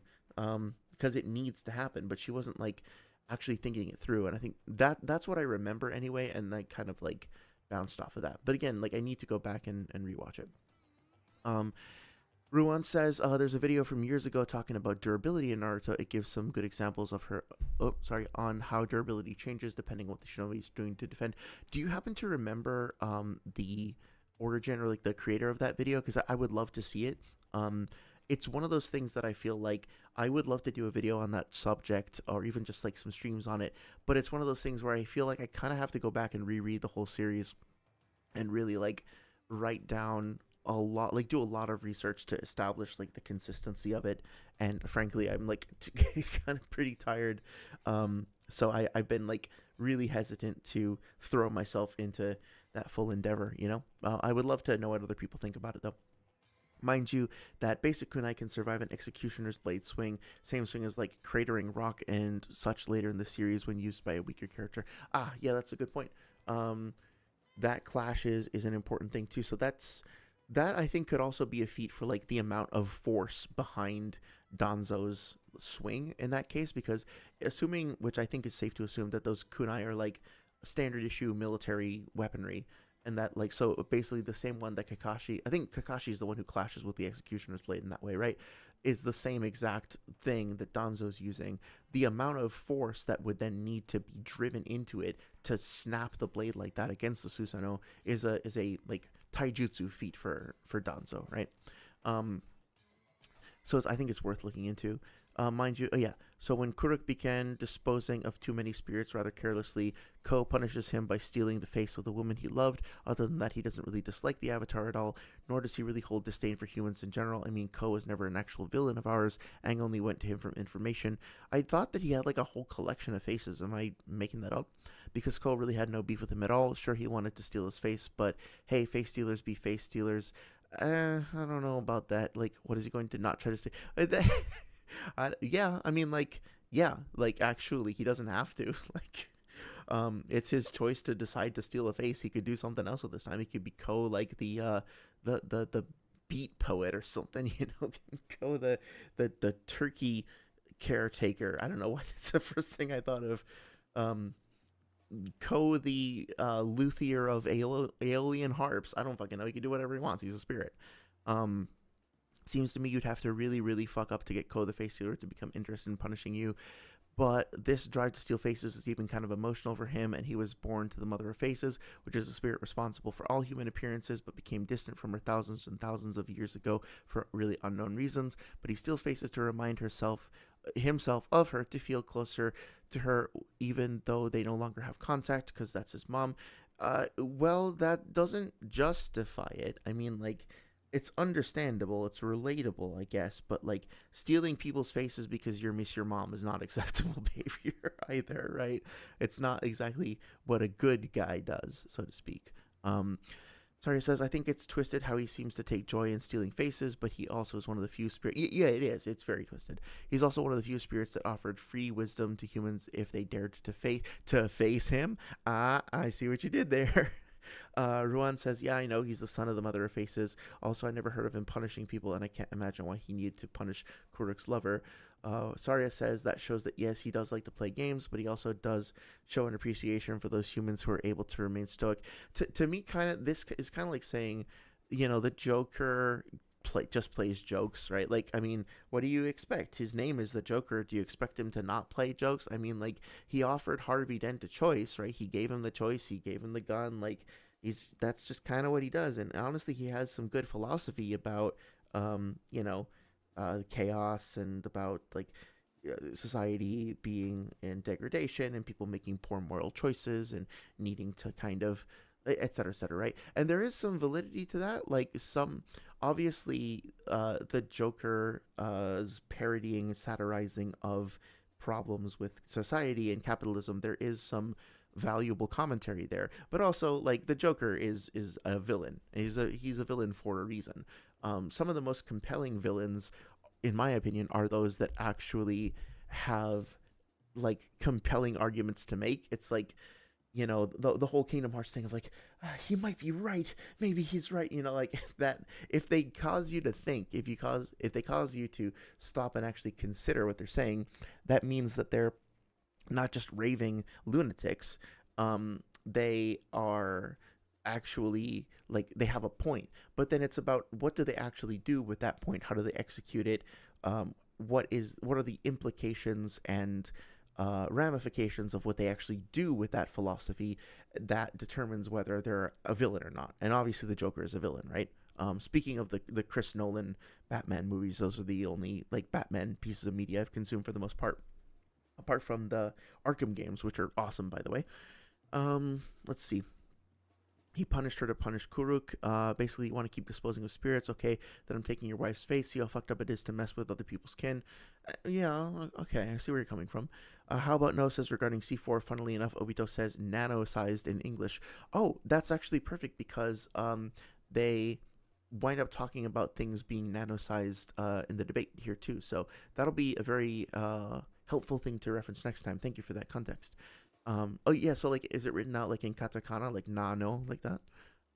Regarding C4, yeah, John, she did think it through. She has an entire moment of thinking about the way Juan did things, and because of her more nuanced position, she's like, okay, well, again, like, I'll defer to your memory on this, but like, I'm just saying, like, that was my emotional reaction that I said out loud the last time that I watched the show.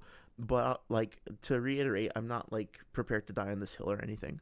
Um, and Vatu's handle, she dealt with it. It's time to put things back. Yeah, so, well, you got me curious now. Like, now I really want to go back and watch it with that context. So thank you for the like getting me back into the topic, so to speak. I'll have to get back to you because I don't want to like start shit about it without doing some research first.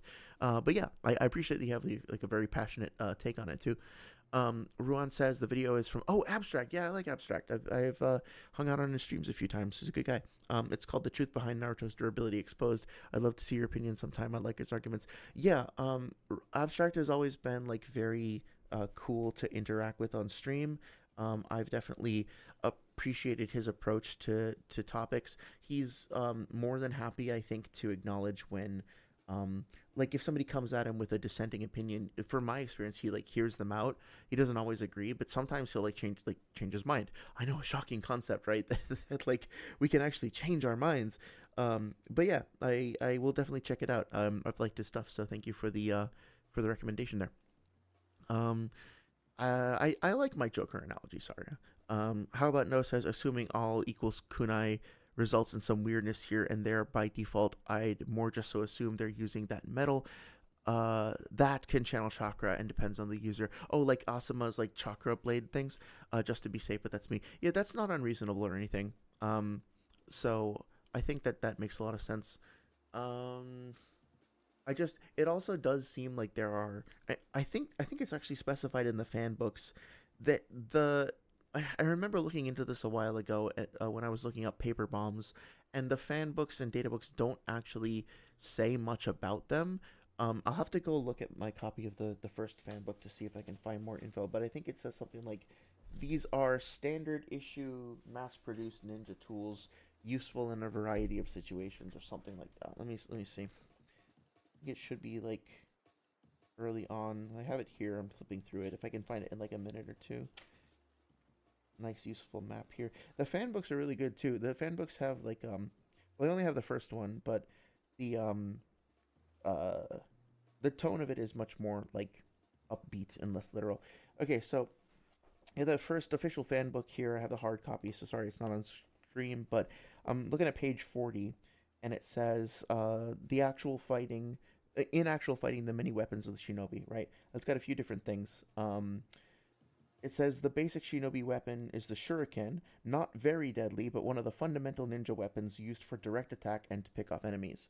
Then there's like some flavor text that says the clever use of these weapons can turn the tide in battle. Here we explain the basic weapons used by Konoha, as well as the unusual weapons favored by ninja of other countries.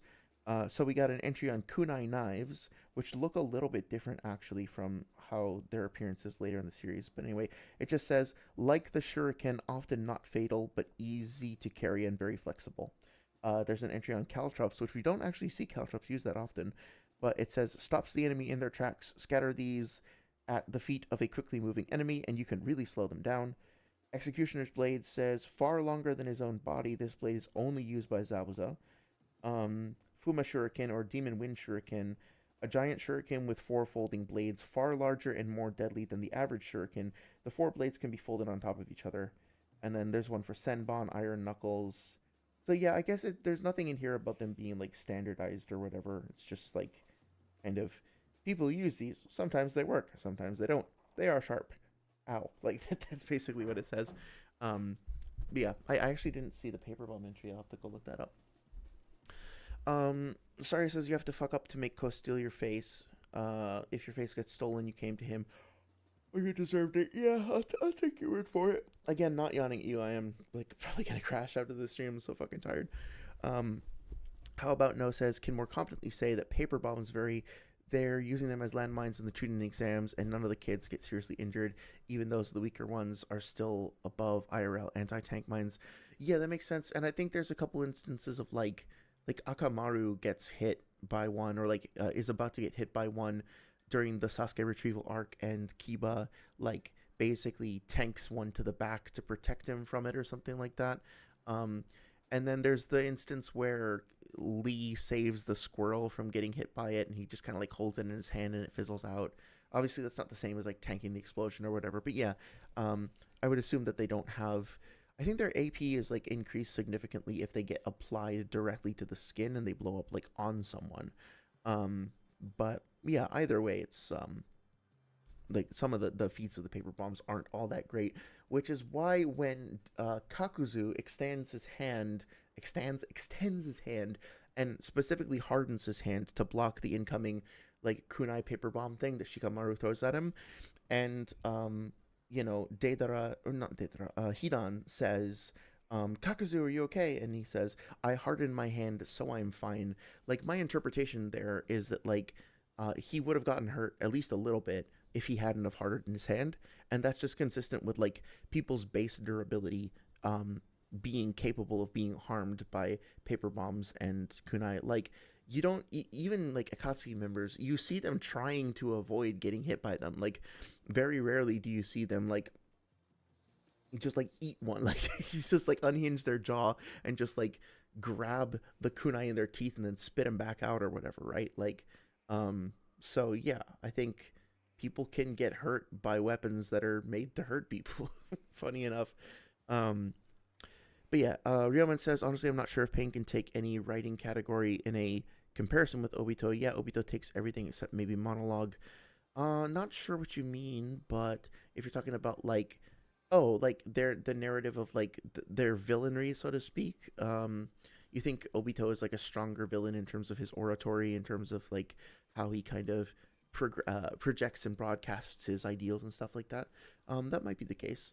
I could see that argument. Personally, I think that Pain has like more wide sweeping, like idealistic ideas about reforming the world, whereas Obito is more like kind of fed up with the world and is more convinced that it's broken beyond repair.